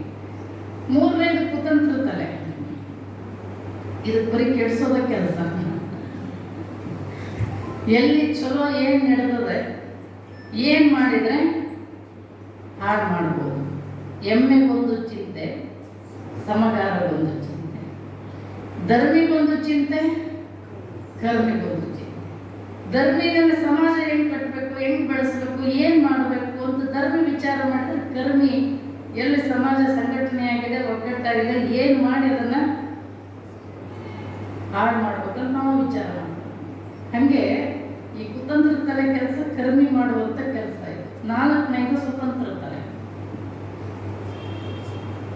ಒಂದಿಷ್ಟು ನೀವು ಏನೇ ಮಾಡಿ, ನಾನೇ ಬಂದು ಹೇಳಿ, ಮತ್ತೊಬ್ಬರೇ ಬಂದು ಹೇಳಿ, ಏನೇ ಹೇಳಿದ್ರು ನಿಮಗೊಂದಿಷ್ಟು ತಲೆ ಕೊಟ್ಟನಿಲ್ಲ ದೇವರು. ವಿಚಾರ ಮಾಡೋ ಶಕ್ತಿ ಕೊಟ್ಟನಿಲ್ಲ. ಮುಂಚೆ ವಿಚಾರ ಮಾಡ್ರಿ, ಯಾಕೆ ಮಾಡ್ತಿದ್ರು, ಏನು ಮಾಡ್ತಿದ್ರು, ನಾವು ಮಾಡೋದ್ರಲ್ಲಿ ಏನಿದೆ, ಇದರಲ್ಲಿ ಅರ್ಥ ಏನಾದರೂ ಒಂಚೂರು 4 ಜನಕ್ಕೆ ಉಪಯೋಗ ಆಗುವಂಥದ್ದು ಏನಾದ್ರು ಇದೆಯಾ, ಒಂಚೂರು ವಿಚಾರ ಮಾಡಿ. ಅದು ಬಸವಣ್ಣನಿಗೆ ಬಾಲ್ಯದಲ್ಲೇ ಬಂದಿತ್ತು. ಬಾಲ್ಯದಲ್ಲೇ ಪ್ರಶ್ನೆ ಹಾಕುವಂಥ ಗುಣ. ಒಂದ್ಸರಿ ಒಬ್ಬ ಬಾಲಕ ಅವ್ರ ತಾಯಿ ಸ್ನಾನ ಗಿನ ಮಾಡಿಸಿ ಹಣ್ಣು ಹೂವು ಕಾಯಿ ಎಲ್ಲ ಕೊಟ್ಟು ದೇವಸ್ಥಾನ ಕಳಿಸಿದ್ದು ಬಾಲಕ ಬಸವಣ್ಣನಿಗೆ. ಅವ ಕೈಯಾಗಿ ಹಿಡ್ಕೊಂಡು ಬರ್ತಿದ್ದ. ಅಲ್ಲೊಬ್ಬ ಬ್ರಾಹ್ಮಣ ಒಬ್ಬ ದಲಿತ ಹುಡುಗನನ್ನ ಹಿಡ್ಕೊಂಡು ಹೊಡಿತಿದ್ದ. ಇವ ಹೋಗಿ ಬಿಡಿಸ್ತ. ಯಾಕೆ ಹೊಡಿತಾ ಇದ್ದೀರಿ ಅವನ್ನ? ಮಡಿಯಿಂದ ಪೂಜೆಗೆ ಹೋಗಿ ಮುಗಿಸ್ಕೋಬೇಡ ಅಂತ ಬೈದ. ಆಮೇಲೆ ಆದರೆ ಹೊಡೆಯೋದನ್ನ ಬಿಡಿಸ್ತಾ, ನೀನು ಎಷ್ಟು ಹೇಳಿದ್ರೆ ನನಗೆ ಬುದ್ಧಿ ಇಲ್ಲ ಅಂತ ಬೈಕೊಂತ ಹೋದ. ಬಾಲಕ ಬಸವಣ್ಣ ಕೇಳಿದೆ, ಯಾಕೆ ಹೊಡಿತಿದ್ರು ನಿನ್ನ? ನನ್ನೊಂದು ಕರು ತಪ್ಪಿಸ್ಕೊಂಡು ಓಡಿ ಬಂದಿತ್ತು, ಅದನ್ನು ಹಿಡ್ಕೊಂಡು ಹೋಗ್ಬೇಕು ಅಂತ ಬಂದಿದ್ದೆ. ಬೆಳಗ್ಗೆ ಎದ್ದ ತಕ್ಷಣ ನನ್ನ ದೃಷ್ಟಿ ಅವನ ಮೇಲೆ ಬಿತ್ತು ಅಂತ ನನ್ನನ್ನು ಹಿಡ್ಕೊಂಡು ಹೊಡಿತಾ ಇದ್ರು. ಹೋಗ್ಲಿ ಬಿಡು ಬಸವಣ್ಣ ಅವನಿಗೆ ಸಮಾಧಾನ ಮಾಡ್ದ. ಬಾಳೆಹಣ್ಣ ದೇವಸ್ಥಾನಕ್ಕೆ ತಗೊಂಡು ಹೊರಟಿದ್ದ, ಸುರಿದು ಕೊಟ್ಟ. ಅವನು ಹೇಳಿದ, ಬ್ಯಾಡಿ, ಅದು ನೀವು ದೇವಸ್ಥಾನಕ್ಕೆ ತಗೊಂಡು ಹೊರಟಿದ್ದೀರಾ, ದೇವ್ರಿಗೆ ತಗೊಂಡು ಹೊರಟಿದ್ದೀರಾ. ಬಸವಣ್ಣ ಹೇಳ್ದ, ದೇವಸ್ಥಾನದಲ್ಲಿ ದೇವರು ಎದ್ದು ತಿನ್ನಲ್ಲ, ಅವನಿಗೆ ತೋರಿಸಿ ತಿನ್ನೋದು ನಾವೇ, ತಗೋ ತಿನ್ನು ಅಂತ ಕೊಟ್ಟ. ಆಮೇಲೆ ನಿನಗೆ ಶಾಲೆ ಕಲಿಬೇಕು, ಅಕ್ಷರಗಳ ಅಭ್ಯಾಸ ಮಾಡಬೇಕು, ಇದೆಲ್ಲ ಇಷ್ಟ ಇಲ್ಲ ನಿನಗೆ ಅಂತ ಕೇಳ್ದ. ಅದಕ್ಕೆ ಅವ ಹೇಳ್ದ, ನನಗೂ ಕಲಿಬೇಕು ಅಂತ ಆಸೆ, ಆದರೆ ನಮ್ಮ ಜನಕ್ಕೆ ಅವರು ಕಲಿಸೋದಿಲ್ಲ, ನಮಗೆ ಕಲಿಯೋ ಹಕ್ಕಿಲ್ಲ. ಅದಕ್ಕೆ ಬಸವಣ್ಣ ಹೇಳ್ದ, ಇಲ್ಲ ನಮ್ಮ ಗುರುಗಳು ಭಾಳ ಒಳ್ಳೆಯವರು, ಬಾ ಅಂತೇಳಿ ಆ ಹುಡುಗನನ್ನು ಕರ್ಕೊಂಡು ಬಂದ. ಹುಡುಗರೆಲ್ಲ ನೋಡಿದ್ರು, ಅಯ್ಯೋ ಅಯ್ಯೋ ಗುರುಗಳೇ, ಆ ಶೂದ್ರ ಮುಂಡೆದನ್ನು ಒಳಗೆ ಕರ್ಕೊಂಬಂದ ಬಸವರಸ. ಇವಾಗ ಕೇಳ್ದ, ಯಾಕೋ ಅವನ್ಯಾಕೆ ಒಳಗಡೆ ಕರ್ಕೊಂಬಂದೆ? ಗುರುಗಳೇ, ಅವನು ನಮ್ಮ ಹಾಗೆ ಕಣ್ಣು ಕಿವಿ ಮೂಗು ಎಲ್ಲ ಇತ್ತು. ಇವತ್ತು ನಾವು ದಶಾವತಾರಗಳಲ್ಲಿ ಅಂದಿನ ದೇವರು ಅಂತ ಕಂಡಿವಿಲ್ರಿ? ಅಂದಿನ ದೇವರು ಅಂತ ಕಂಡಿವಿ. ನಾಯಿ, ಬೆಕ್ಕು, ಮೀನ, ಮೊಸಳೆ, ತಿಮಿಂಗಿಲಗಳನ್ನ ನಾವು ದೇವರು ಅಂತ ಕಂಡಿವಿ. ಅದರ ಮನುಷ್ಯರನ್ನು ಕಂಡಿಲ್ಲ. ನಾಯಿ ಬೆಕ್ಕುಗಳಲ್ಲಿ ಹಂದಿಯಲ್ಲಿ ದೇವರು ಕಂಡವರು ಮನುಷ್ಯರಲ್ಲಿ ಮನುಷ್ಯತ್ವವನ್ನ ಕಂಡಿಲ್ಲ. ಇವತ್ತು ಅಂತ ಒಂದು ಪರಿಸ್ಥಿತಿ. ಕರ್ಕೊಂಡು ಹೋಗೋದು ಬೈತಾನೆ ಅವನು. ಬಸವಣ್ಣ ಹೇಳಿದ, ದಿನ ಗುರುಗಳೇ ನೀವು ನನ್ನ ಶ್ಲೋಕ ಹೇಳ್ಕೊಡ್ತೀರಿ ಏನಂತ? ವಿದ್ಯಾ ವಿನಯೇ ಸಂಪನ್ನೆ ಬ್ರಾಹ್ಮಣೆ ಗವಿರಸ್ತಿನಿ ಶುನಿಚೈವ ಶುಪಕೇಚ ಪಂಡಿತ ಸಮದರ್ಶಿನ. ಪಂಡಿತನಾಗಿರ್ತಕ್ಕಂಥವನು, ಜ್ಞಾನಿ ಆಗಿರ್ತಕ್ಕಂಥವನು, ಚಾಂಡಾಲನಿಂದ, ನಾಯಿ ಬೆಕ್ಕಿನಿಂದ ಯಾವುದೇ ರೀತಿಯ ಒಂದು ಸ್ಪೃಶ್ಯತೆ ಅಸಮಾನತೆ ಇಲ್ಲದೆ ಎಲ್ಲರಿಗೂ ಸಮಾನವಾದ ಜ್ಞಾನವನ್ನ ಹೇಳ್ಕೊಡ್ಬೇಕು ಅಂತ ವೇದದ ಶ್ಲೋಕ ಹೇಳ್ಕೊಡ್ತೀರ ನೀವು ಅಂದ ಬಸವಣ್ಣ. ಅದಕ್ಕೆ ಗುರುಗಳು ಹೇಳಿದ್ರು, ನೋಡಪ್ಪ ಬಸವಣ್ಣ, ಈ ಶ್ಲೋಕಗಳು ಹೇಳ್ಕೊಡೋದು ಕಂಠಪಾಠ ಮಾಡಲಿ ಅಂತ. ಇವ್ರನ್ನೆಲ್ಲ ಒಳಗಡೆ ಕರ್ಕೊಂಡು ಬಾ ಅಂತ ಅಲ್ಲ. ಬಸವಣ್ಣ ಕೇಳಿದ, ಯಾಕೆ ಗುರುಗಳೇ, ಯಾಕೆ ಅಷ್ಟೊಂದು ನಿಕೃಷ್ಟವಾಗಿ ಯಾಕೆ ಕಾಣ್ತೀರಿ? ಅವ್ರ ಮಾಂಸ ತಿಂತಾರೆ, ಅವರು ಸತ್ತ ದನದ ಚರ್ಮ ತೆಗಿತಾರೆ, ಚಪ್ಪಲಿ ಮಾಡ್ತಾರೆ. ಗುರುಗಳಿಗೆ ಚಪ್ಪಲಿ ಮಾಡ್ತಾರೆ ಅನ್ನೋದಕ್ಕೆ ಕೀಳಾದ್ರೆ ಮತ್ತೆ ಅವ್ರು ಚಪ್ಪಲಿ ತಂದ್ಕೊಟ್ಟಿದ್ದನ್ನು ನಾವು ಹಾಕೊಳ್ಳೋದಿಲ್ಲ, ನಾವು ಅದನ್ನ ಶುದ್ಧಿ ಮಾಡ್ತೀವಿ ಅಂತ. ಆ ಚಪ್ಪಲಿನ ಶುದ್ಧಿ ಮಾಡ್ತೀವಿ. ಅದಕ್ಕೆ ಬಸವಣ್ಣ ಕೇಳಿದ, ಚಪ್ಪಲಿನ ಶುದ್ಧಿ ಮಾಡಕ್ ಬರೋದಿದ್ರೆ ಮನುಷ್ಯರನ್ನ ಶುದ್ಧಿ ಮಾಡ್ಲಿಕ್ಕೆ ಬರೋದಿಲ್ಲ.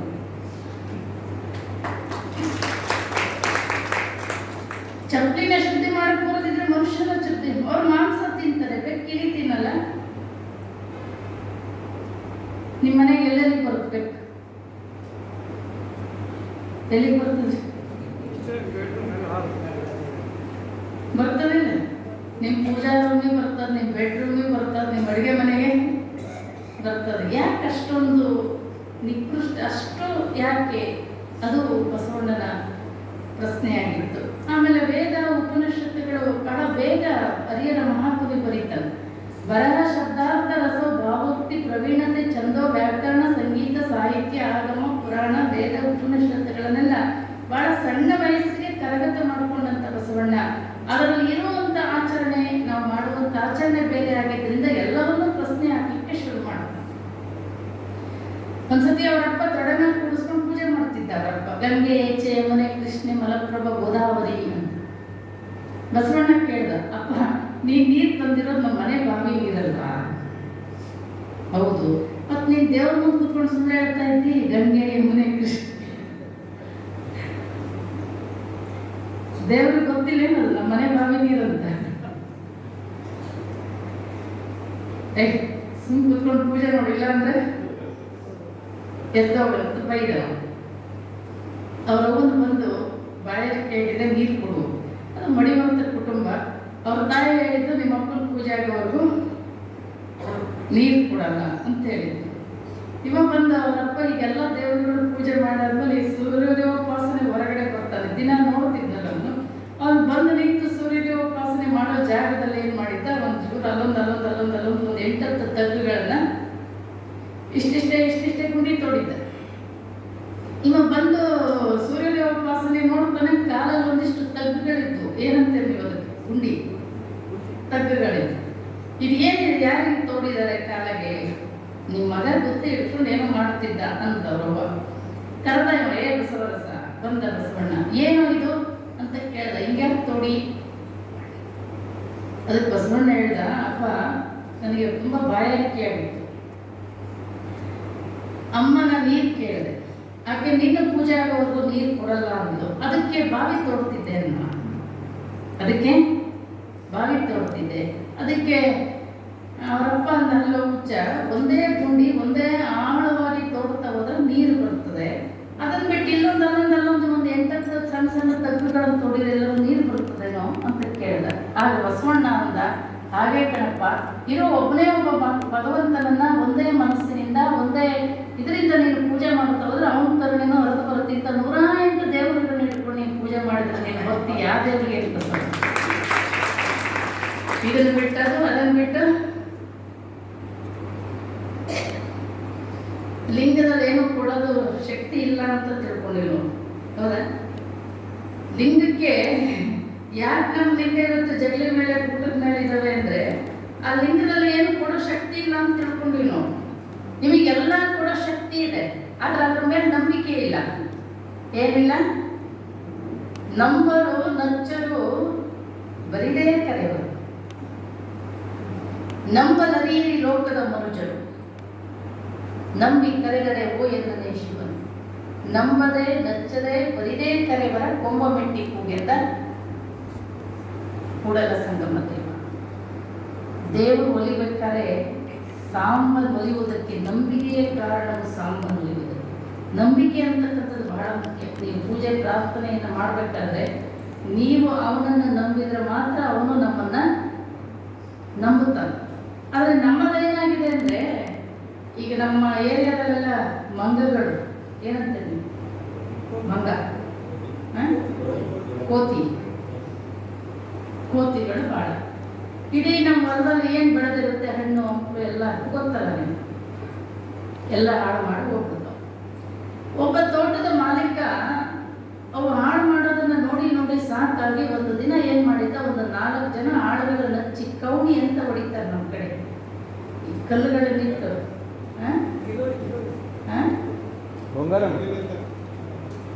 ಗೊತ್ತಾಗತ್ತಲ್ಲ, ಕೌಣಿ ಅಂತ ನಮ್ಮ ಕಡೆ ಕೌಣಿ ಹೊಡಿತಾರೆ. ಒಂದು 4-5 ಜನ ಆಳುಗಳನ್ನ ನಿಟ್ಟು ಕೌಣಿ ಎಲ್ಲ ಹೊಡೆಸಿದ್ದ. ಬಹಳ ಮಂಗಗಳಿಗೆ ಪೆಟ್ಟು ಬಿದ್ದಿತ್ತು. ಅದಕ್ಕೆ ಮಂಗಗಳೆಲ್ಲ ಸೇರೊಂದು ಮೀಟಿಂಗ್ ಮಾಡಿದ್ರು.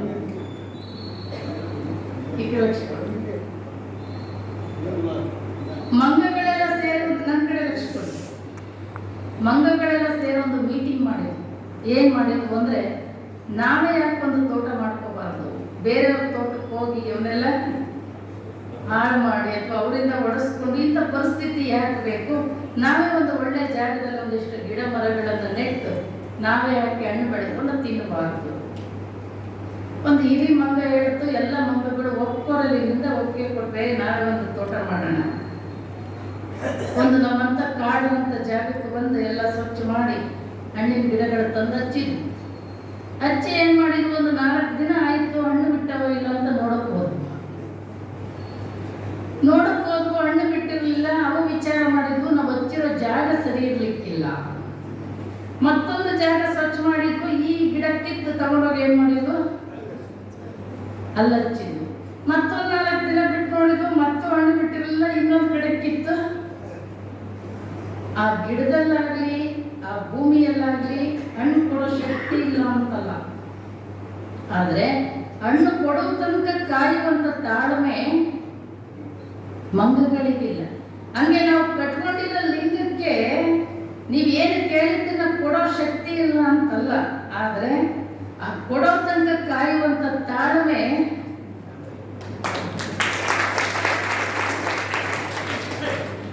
ಮಂಗಗಳ ಪರಿಸ್ಥಿತಿ ಆಗಿದೆ. ಈ ದೇವರು ಬಿಟ್ಟ ಆ ದೇವರು, ಆ ದೇವರು ಆ ದೇವ್ರಿಗೆ ಅವರು ಕೊಡ್ತಾನೇನೋ, ಈ ದೇವ್ರಿಗೆ ಅವರು ಕೊಡ್ತಾನೇನೋ ನೋಡ್ರಿ. ಎಲ್ಲ ಗಂಡ್ಮಕ್ಳು ಅಷ್ಟೇ ಹೋಗ್ತಾರಂತೆ, ಹೆಣ್ಮಕ್ಳು ಯಾರು ಹೋಗಲ್ಲ ಅಂತ. ನೀವೇನು ಕೇಳಿದ್ದನ್ನು ಕೊಡೋ ಶಕ್ತಿ ಲಿಂಗ ಏನಿದೆ. ಲಿಂಗ ಒಂದನ್ನು ನೀವು ಪೂಜೆ ಮಾಡಿದರೆ ಜಗತ್ತಿನಲ್ಲಿ ಏನಿದೆ ಎಲ್ಲವನ್ನೂ ಪೂಜೆ ಮಾಡೋಣ. ನಾವು ಕಟ್ಕೊಂಡಿರೋ ಲಿಂಗ ಗೋಲಾಕಾರವಾಗಿದೆ. ಯಾಕೆ ಗೋಲಾಕಾರವಾಗಿದೆ ಅಂದ್ರೆ, ಜಗತ್ ಯಾವ ಆಕಾರದಲ್ಲಿದೆ, ಗೋಲಾಕಾರವಾಗಿದೆ. ಸೂರ್ಯ ಚಂದ್ರರು ಹೇಗಿದ್ದಾರೆ, ಗೋಲಾಕಾರವಾಗಿದೆ. ಇಡೀ ಜಗತ್ತಿನ ತುಂಬ ಆ ಪರಾತ್ಪರ ವಸ್ತು ತುಂಬಿದೆ, ವಿಶ್ವಾತ್ಮ ತುಂಬಿದೆ. ವಿಶ್ವದ ತುಂಬ ವಿಶ್ವಾತ್ಮ ತುಂಬಿದೆ. ವಿಶ್ವದ ಆಕರಣದಲ್ಲಿ ಚುರುಕಾಗಿ ಮಾಡಿ ನಾವು ಪೂಜೆ ಮಾಡ್ತೀವಿ. ಜಗದಗಲ, ಮುಗಿಲಗಲ, ಮಿಗೆಯಗಲ ನಿಮ್ಮಗಲ, ಪಾತಾಳದಿಂದ ತತ್ತ ನಿಮ್ಮ ಶ್ರೀಚರಣ, ಬ್ರಹ್ಮಾಂಡದಿಂದ ತತ್ತ ನಿಮ್ಮ ಶ್ರೀಮುಕುಟ, ಅಗಮ್ಯ ಅಗೋಚರ ಪ್ರತಿಮ ಲಿಂಗವೇ ನೀವೆನ್ನ ಕರಸ್ಥಳಕ್ಕೆ ಬಂದು ಚುಡುಕಾದಿರೆಯ. ಎಲ್ಲವನ್ನು ಕೊಡುವಂಥ ಶಕ್ತಿ ಲಿಂಗಯ್ಯನಿಗಿದೆ. ಆದರೆ ನಮಗೇನಾಗಿದೆ, ನಮ್ಮ DVG ಗುಂಡಪ್ಪ ಒಂದು ಶ್ಲೋಕ ಬರೀತಾನೆ, ನಂಬಿದನು ಪ್ರಹ್ಲಾದ, ನಂಬದಿದ್ದನು ಹಿರಣ್ಯಕಶಿಪು, ನಂಬಿಯೂ ನಂಬದ ಇಬ್ಬಂದಿ ನೀನು. ಅವನು ಪೂರ್ಣ ನಂಬಿದಕ್ಕೂ ದೇವರು ಸಾಕ್ಷಾತ್ಕಾರ ಆದ. ಯಾರಿಗೆ? ಪ್ರಹ್ಲಾದನಿಗೆ. ಇವ ಪೂರ್ಣ ನಂಬದ ಇದ್ದಿದ್ದಕ್ಕೂ ಇವನಿಗೆ ಸಾಕ್ಷಾತ್ಕಾರ ಆದ. ಹೌದಾ? ನಮ್ಗೆ ನಿಮಗೆ ಯಾಕಾಗಿಲ್ಲ? ಆ ಕಡೆಗೂ ಇಲ್ಲ, ಈ ಕಡೆಗೂ ಇಲ್ಲ. ನಂಬಿಯೂ ನಂಬದ ಇಬ್ಬಂದಿ ನೀನು ಅಂತ ಪರಿಸ್ಥಿತಿಯಲ್ಲಿ ನಾವಿದ್ದೀವಿ. ಹಾಗಾಗಿ ಎಲ್ಲ ಕಡೆ ಓತಪ್ರೋತವಾಗಿ ತುಂಬಿರ್ತಕ್ಕಂಥವ್ರು. ದೇವರು ಇರೋದು ಒಬ್ಬನೇ ಈ ಜಗತ್ತಿಗೆ ಇರ್ತಕ್ಕಂಥದ್ದು. ಒಂದು ಮನಸ್ಸಿನಿಂದ, ಒಂದು ಏಕಾಗ್ರತೆಯಿಂದ ಆ ದೇವರಲ್ಲಿ ವಿಶ್ವಾಸ ನಂಬಿಕೆಯನ್ನು ಇಟ್ಟು ನೀವು ಕರೆದು ನೋಡ್ರಿ, ನೀವು ಕೇಳಿಕೊಂಡು ನೋಡ್ರಿ. ನಿಮ್ಮ ವಿಶ್ವಾಸ ಏನಾದರೂ ಇತ್ತು ಅಂದ್ರೆ ನೀವು ಎಲ್ಲವನ್ನೂ ಕೂಡ ಯಶಸ್ಸನ್ನು ಕೊಡುವಂಥ ಶಕ್ತಿ ಇದೆ. ಹಾಗಾಗಿ ಬಸವಣ್ಣ ಬಾಲಕನಿದ್ದಾಗಲೇ ಅವರ ಅಪ್ಪನ ಕೇಳ್ತಾರೆ. ದೇವರು ಬಸವಣ್ಣರು ಹೇಳ್ತಾರೆ, ವೇದಗಳೇನು ಹೇಳ್ತದೆ? ಬಸವಣ್ಣ ವಚನದಲ್ಲಿ ಹೇಳ್ತಾರೆ, ಇಬ್ಬರು ಮೂವರು ದೇವರೆಂದು ಉಕ್ಕುಬ್ಬಿ ಮಾತನಾಡಬೇಡ, ಕೂಡಲ ಸಂಗಮ ದೇವನಲ್ಲದೆ ಇಲ್ಲವೆಂದಿತ್ತು ವೇದ. ವೇದ ಏನ್ ಹೇಳುತ್ತೆ? ಏನ್ ಹೇಳ್ತದ್ರಿ? ದೇವನ ಒಬ್ಬ ಅಂತ ಹೇಳ್ತದೆ. ನೀನೇ ಯಾಕೆ ಎಷ್ಟು ಪೂಜೆ ಮಾಡ್ತೀಯ ಅಂತ ಕೇಳ್ತಾವ ಅಪ್ಪಗೆ. ವೇದ ಉಪನಿಷತ್ತುಗಳು ಹೇಳೋದು ನಮ್ಮ ಭಾರತದ ಸನಾತನ ನಮ್ಮವು ಅಂತ ಹೇಳ್ತೀವಲ್ಲ, ಅವೇ ದೇವನೊಬ್ಬ ಅಂತ ಹೇಳ್ತದೆ. ನಿನಗೆ ಯಾಕೆ ಇಷ್ಟು ಅಂತ ಅವರಪ್ಪ ಪ್ರಶ್ನೆ ಆಗ್ತಾನೆ. ನೀ ಸುಮ್ಮನೆ ತಲೆಹರಟೆ ಮಾತಾಡಬೇಡ ಹೋಗಂತ ಅವರಪ್ಪ ಬೈದು ಕಳಿಸ್ತಾರೆ. ಮತ್ತೊಂದು ಕಡೆ ಹೋಮ ನಡೆದಿತ್ತು. ಅಲ್ಲಿ ದೇವರಿಗೆ ಬಲಿ ಕೊಡ್ತಾ ಇದ್ರು. ಅವಾಗೆಲ್ಲ ಹೋಗ್ತಾರ ಕುರಿ ಕೋಣಗಳನ್ನು ಬಲಿ ಕೊಡ್ತಾ ಇದ್ರು. ಒಂದು ಸಣ್ಣ ಕುರಿ ಮರಿಯನ್ನು ಕಟ್ಟಿ ಅದನ್ನ ಒಂದೇ ಸರಿ ಸಾಯಿಸೋದಿಲ್ಲ, ಮಂತ್ರಿಗಳನ್ನು ಹೇಳ್ತಾ ಬುದ್ಧಿ ಬುದ್ಧಿ ಸಾಯಿಸೋದು. ಅದು ಎಂಥ ಒಂದು ಕರುಣಾಮಯಿ ಬಾಲಕ ಬಸವಣ್ಣ ಅಂದ್ರೆ, ಚಿಕ್ಕ ವಯಸ್ಸಿನಲ್ಲೇ ಅವನೆಲ್ಲ ಪ್ರಶ್ನೆ ಆಗ್ತಾನೆ ಬಸವಣ್ಣ, ಯಾಕೆ ಹಿಂಗೆ ಕೊಡ್ತಾ ಇದ್ದೀರಪ್ಪ ಅಷ್ಟೊಂದು? ಇವ್ರು ಯಾರು? ನೀನು ಏನು ಅನ್ಕೊಂಡಿದ್ದೀನಿ ಬಲಿ ಕೊಡೋದು ಅಂದ್ರೆ? ಅವ್ನು ನೇರವಾಗಿ ಸ್ವರ್ಗಕ್ಕೆ ಹೋಗ್ತವೆ ಅಂತ ಹೇಳ್ದ ಅವನು ಪೂಜಾರಿ. ಒಂದು ದೇವಿ ಗುಡಿ ಮುಂದೆ ಒಂದು ಕುರಿಮರಿ ಕಟ್ಟಿತ್ತು. ಗಂಡ ದೇವರಿಗಿಂತ ಹೆಣ್ಣು ದೇವರಿಗೆ ಬಲಿ ಕೊಡೋದು ಜಾಸ್ತಿ. ಬಂದವರೆಲ್ಲ ಒಂದಿಷ್ಟು ಅದಕ್ಕೆ ಭಂಡಾರ ಹಾಕೋದು ಏನೇನೋ ಮಾಡುತ್ತಿದ್ರು. ಪೂಜಾರಿ ನಿಂತಿದ್ದ, ಕುರಿಮರಿ ಕೇಳ್ತು ಪೂಜಾರಿನ, ನನ್ನ್ಯಾಕೆ ಕಟ್ಟಿ ಅಂತ ಕೇಳ್ತು. ಪೂಜಾರಿ ಹೇಳ್ದ, ಈಗ ನಿನ್ನನ್ನು ಬಲಿ ಕೊಡ್ತೀನಿ ಅಂತ ಹೇಳ್ದ. ಕುರಿಮರಿ ಕೇಳ್ತು, ನನ್ನ್ಯಾಕೆ ಬಲಿ ಕೊಡ್ತೀನಿ? ಪೂಜಾರಿ ಹೇಳ್ದ, ಈಗ ನೀನು ಬಲಿ ಕೊಟ್ಟು ನೇರವಾಗಿ ಸ್ವರ್ಗಕ್ಕೆ ಹೋಗ್ತೀಯ ಅಂದ. ನೇರವಾಗಿ ಸ್ವರ್ಗಕ್ಕೆ ಹೋಗ್ತೀನಿ. ಅದಕ್ಕೆ ಕುರಿಮರಿ ಹೇಳ್ತು, ನನಗೇನು ಈ ಭಗವಂತನ ಸೃಷ್ಟಿ ಇದೆಯಲ್ಲ, ಇದೇ ಸ್ವರ್ಗ. ಸತ್ತ ನಂತರ ಸಿಗೋ ಸ್ವರ್ಗ ನನಗೆ ಬೇಡ. ಮನುಷ್ಯ ನೀನು 100 ವರ್ಷ ಬದುಕಕ್ಕೆ ಬಂದೀನಿ, ನಾನು ಏನೋ ಒಂದು 10-15 ವರ್ಷ ಬದುಕಕ್ಕೆ ಬಂದೀನಿ. ನನಗೆ ಸತ್ತ ನಂತರ ಸಿಗೋ ಸ್ವರ್ಗ ಬೇಡ, ನನ್ನ ಒಂಚೂರು ಬದುಕಕ್ಕೆ ಬಿಡು ಅಂತ ಅದು ಕೇಳ್ಕೊತಾನೆ. ಅದಕ್ಕೆ ಪೂಜಾರಿ ಹೇಳ್ದ, ನಿನಗೆ ಸ್ವರ್ಗ ಬೇಡ ಅಂದ್ರೆ ನಮಗೆ ಬೇಕಲ್ಲ ಅಂದವ. ನಿಮಗೆ ಬೇಡ ಅಂದ್ರೆ ನಮಗೆ ಬೇಕಲ್ಲ. ಅದಕ್ಕೆ ಕುರಿಮರಿ ಹೇಳ್ತು, ನಿನಗೆ ಬೇಕಾದ್ರೆ ನೀವು ಹೋಗಲ್ಲ. ಅರ್ಥ ಆಯ್ತಾ? ಹೋಗಿರ?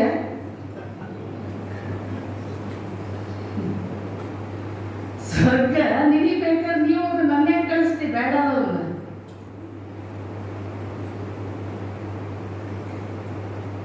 ಆದಿ ಪುರಾಣ ಅಸುರರಿಗೆ ಮಾರಿ, ವೇದ ಪುರಾಣ ಓತಿಂಗೆ ಮಾರಿ, ರಾಮ ಪುರಾಣ ರಕ್ಕಸರಿಗೆ ಮಾರಿ, ಭಾರತ ಪುರಾಣ ಓತಕ್ಕೆ ಮಾರಿ, ಎಲ್ಲ ಪುರಾಣ ಕರ್ಮಕ್ಕೆ ಮೊದಲು ನಿಮ್ಮ ಪುರಾಣಕ್ಕೆ ಪ್ರತಿ ಇಲ್ಲ ಕೂಡಲ ಸಂಘ ಮಾಡಿ. ಆ ಓತದ ಮುಂದೆ ಹೋಗಿ ನಿಂತು ಹೇಳ್ತಾರೆ, ಮಾತಿಗೆ ನಿನ್ನ ಕೊಂದಿಗರೆಂದು ಎಲೆ ಓತಿ ಅಡುಕಂಡೆಯ. ವೇದವನ್ನು ಓದಿದವರ ಮುಂದೆ ಅಡುಕಂಡೆಯ, ಶಾಸ್ತ್ರವ ಕೇಳಿದವರ ಮುಂದೆ ನೀ ಅಡುಕಂಡೆಯ. ನೀ ಅರ್ಥದಕ್ಕೆ ತಕ್ಕದ ಮಾಡುವ ಕೂಡಲ ಸಂಗಮ ದೇವ, ಕೊಂದವರು ಉಳಿದರೆ ಕೂಡಲ ಸಂಗಮ ದೇವ. ಪಾಪ ಅವು ಯಾರು ಹೇಳೋರಿಲ್ಲ ಕೇಳೋರಿಲ್ಲ, ನಾವು ಬಲಿ ಕೊಡ್ತೀವಿ ಎಂಥ ಪ್ರಾಣಿಗಳನ್ನ. ನಿಮಗೆ ಧೈರ್ಯ ಇದ್ರೆ ಹುಲಿ, ಸಿಂಹ, ಚಿರತೆ ತಂದು ಬರಿ ಕೊಡ್ರಿ ನೋಡೋಣ. ಕುರಿ, ಕೋಳಿ ಕೊಂದವರು ಉಳಿವರೇ ಕೂಡಲ ಸಂಗಮ ದೇವ ಅಂತ. ನೀವೇನಾದ್ರು ಉಳಿತೀವ ಇಲ್ಲಿ ಶಾಶ್ವತವಾಗಿ? ಒಂದು ಗೇಣು ಹೊಟ್ಟೆ ತುಂಬಿಸ್ಕೋಬೇಕು. ಅದಕ್ಕೆ ಯಾಕೆ ಇನ್ನೊಂದು ಜೀವನಕ್ಕೆ ಒಂದು ಏನು ತಿಂದ್ರೂ ಹೊಟ್ಟೆ ತುಂಬಿಸ್ಕೋಬೋದಲ್ಲ. ಅದಕ್ಕೆ ಬಸವಣ್ಣನಿಗೆ ಇಷ್ಟ ಆಗೋದಿಲ್ಲ. ಹೋಗಿ ಪೂಜಾರಿಗಳನ್ನು ಕೇಳ್ತಾರೆ. ಮತ್ತೊಂದು ಕಡೆ ಹೋಮ ನಡೆದಿದ್ದು ಬೆಲೆ ಬಾಳ ವಸ್ತುಗಳನ್ನ ಹಾಕಿ ಬೆಂಕಿ ಸುಡುತ್ತೀವಿ. ತುಪ್ಪ, ಪೀತಾಂಬರ, ರೇಷ್ಮೆ ಬಟ್ಟೆ ಇಂಥವೆಲ್ಲ ಹಾಕಿ ಸುಡುತ್ತಿದ್ರು. ಅವರಪ್ಪನ ತೊಡೆ ಮೇಲೆ ಕೂತಿದ್ದ ಬಸವಣ್ಣ ಕೇಳ್ದ, ಅಲ್ಲಪ್ಪ ಇಷ್ಟೊಂದು ಬೆಲೆ ಬಾಳೋ ತುಪ್ಪ ಗಿಪ್ಪ ಎಲ್ಲ ತಗೊಂಡೋಗಿ ಬೆಂಕಿಗೆ ಹಾಕಿ ಸುಡ್ತಾರಲ್ಲ, ಇದು ತಪ್ಪಲ್ಲೇನಪ್ಪ? ಯಾರಾದ್ರೂ ಬಡವರಿಗೆ ಕೊಟ್ರೆ ಹೊಟ್ಟೆ ತುಂಬಿಸ್ಕೊಳಲ್ವಾ? ಇಷ್ಟು ಪೌಷ್ಟಿಕ ಬೆಲೆ ಬಾಳುತ್ತಾ? ಯಾರ್ಯಾರು ಮೊನ್ನೆ ನಾಗರಾವಿಗೆ ಹಾಲು ಇರಿದ್ರೆ ಕೈ ಹತ್ರ ನೋಡೋಣ.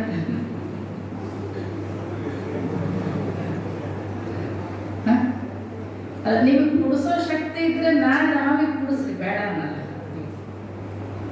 ಕುಡಿಸ್ತೀರ? ನಿಮಗೆ ಒಂದು ವಿಷಯ ಗೊತ್ತಿರಲಿ, ನಾಗರಾವಿನ ಆಹಾರ ಹಾಲಲ್ಲ. ಅದು ನೀವು ಹಾಲು ಕುಡಿಸಿದ್ರೆ ಹಾವೇ ಸತ್ತೋಗ್ತದೆ. ಹಾಲು ಕುಡಿಯುವಂತ ಪ್ರಾಣಿ ಅಲ್ಲ ಅದು. ಅದು ತಗೊಂಡೋಗಿ ಕಲ್ಲಿಗೆ, ಮಣ್ಣಿಗೆ ನಿಮಗೆ ಕುಡಿಸುವ ಶಕ್ತಿ ಇದ್ರೆ ಕುಡಿಸಿರೋ ಒಂದು ಲೆಕ್ಕ ಬೇರೆ. ಅದಕ್ಕೆ ಬಸವಣ್ಣವ್ರು ಹೇಳಿದ್ರು, ಕಲ್ಲ ನಾಗರ ಕಂಡರೆ ಹಾಲನೆರೆ ಎಂಬರು, ದಿಟದ ನಾಗರ ಕಂಡರೆ ಕೊಲ್ಲು ಕೊಲ್ಲು ಎಂಬರು, ಕುಂಭ ಜಂಗಮ ಬಂದರೆ ನಡೆ ನಡೆ ಎಂಬರು, ಗುಣ್ಣದ ಲಿಂಗಕ್ಕೆ ಬೋಲವ ಇಡಿ ಎಂಬರು. ನಿಮಗೆಲ್ಲ ದೇವರು ನೈವೇದ್ಯ ತಿನ್ನಲ್ಲ ಅಂತ ಗೊತ್ತು, ಅದಕ್ಕೆ ನೈವೇದ್ಯ ಹಿಡಿತು ನಾವು.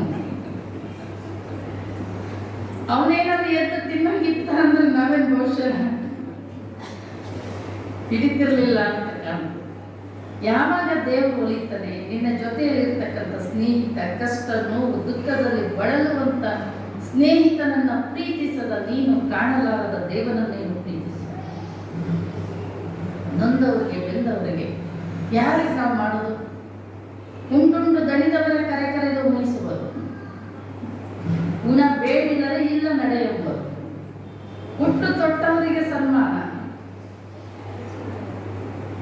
ಹೌದಿಲ್ಲ? ನಮ್ಮ ಮನೆಗೆ ಕರ್ಕೊಂಡು ಬಂದ ಆಧಾರ ಆತಿಥ್ಯ ಉಣಿಸೋದು ಯಾರಿಗೆ?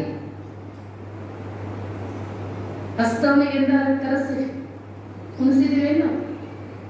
ಅವ್ರಿಗೆ ಉಣಿಸ್ ನೋಡ್ರಿ, ಆ ತೃಪ್ತಿನೇ ಬೇರೆ ಇರ್ತದೆ. ಹಾಗಾಗಿ ಬಸವಣ್ಣ ಕೇಳ್ತಾನೆ, ಯಾಕಪ್ಪ ಇಷ್ಟೊಂದು ಹಿಂಗ್ಯಾಕಿದು ದೇವರ ಧರ್ಮದ ಆಚರಣೆಗಳಲ್ಲಿ ಹಿಂಗ್ಯಾಕೆ ಹಾಳು ಮಾಡ್ತೀನಿ ಅಂತ ಕೇಳ್ತಾನೆ. ಅದಕ್ಕೆ ಪೂಜಾರಿ ಹೇಳ್ದ, ಬಸವಣ್ಣ ನೀನು ಅಗ್ನಿ ಅಂದ್ರೆ ಏನು ಅನ್ಕೊಂಡಿ? ಸಾಕ್ಷಾತ್ ಭಗವಂತ. ನಾವು ದೇವರನ್ನ ತೃಪ್ತಿ ಪಡಿಸೋದು ಅಗ್ನಿ ಮುಖಾಂತರನೇ. ನೀನು ಸುಮ್ಮನೆ ಕುತ್ಕೊಂಡು ಪೂಜೆ ನೋಡಿಲ್ಲ ಅಂದ್ರೆ ಎದ್ದು ಬೈದ್ರ ಅವನಿಗೆ. ಆಮೇಲೆ ಒಬ್ಬ ಆಣ್ಮಗ ಓಡಿ ಬಂದು ಹೇಳ್ದ, ಶಾಸ್ತ್ರಿಗಳ ನಿಮ್ಮ ಮನೆಗೆ ಬೆಂಕಿ ಬಿದ್ದದೆ. ಅಲ್ಲಿ ಹೋಗಿ ಕಿಡಿ ಬಿದ್ದಿತ್ತಂತ ಕಾಣುತ್ತೆ, ಬೆಂಕಿ ಬಿದ್ದದೆ. ಇಲ್ಲಿವರೆಗೂ ಅಗ್ನಿಯನ್ನ, ಬೆಂಕಿಯನ್ನ ದೇವರು ಅಂತೇಳಿ ತುಪ್ಪ ಪಿತಾಂಬರಗಳನ್ನ ಹಾಕಿ ಮಂತ್ರಗಳನ್ನು ಹೇಳ್ತಾ ಪೂಜೆ ಮಾಡುತ್ತಿದ್ದ ಈ ಪೂಜಾರಿ ಈಗ ಎತ್ತ ನಿಂತು ದರಿದ್ರಗೆಟ್ಟು ಬೆಂಕಿ, ಹಾಳಗೆಟ್ಟು ಬೆಂಕಿ, ನಮ್ಮನೆ ಬೆಂಕಿ ಹತ್ತು ಬಿಡುತ್ತೆ ಅಂತ ಬೈಯಕ್ಕೆ ಶುರು ಮಾಡಿದ. ಬಾಲಕ ಬಸವಣ್ಣ ಎದ್ದು ನಿಂತು ಹೇಳಿದ, ಶಾಸ್ತ್ರಿಗಳೇ ಅಗ್ನಿದೇವನಿಗೆ ಬರೀ ತುಪ್ಪ ಪಿತಾಂಬರ ಅಷ್ಟೇ ಸಾಕಾಗಿಲ್ಲ, ನಿಮ್ಮ ಮನೆಗೂ ಬೇಕು ಅಂತ ತಗೊಂಡ.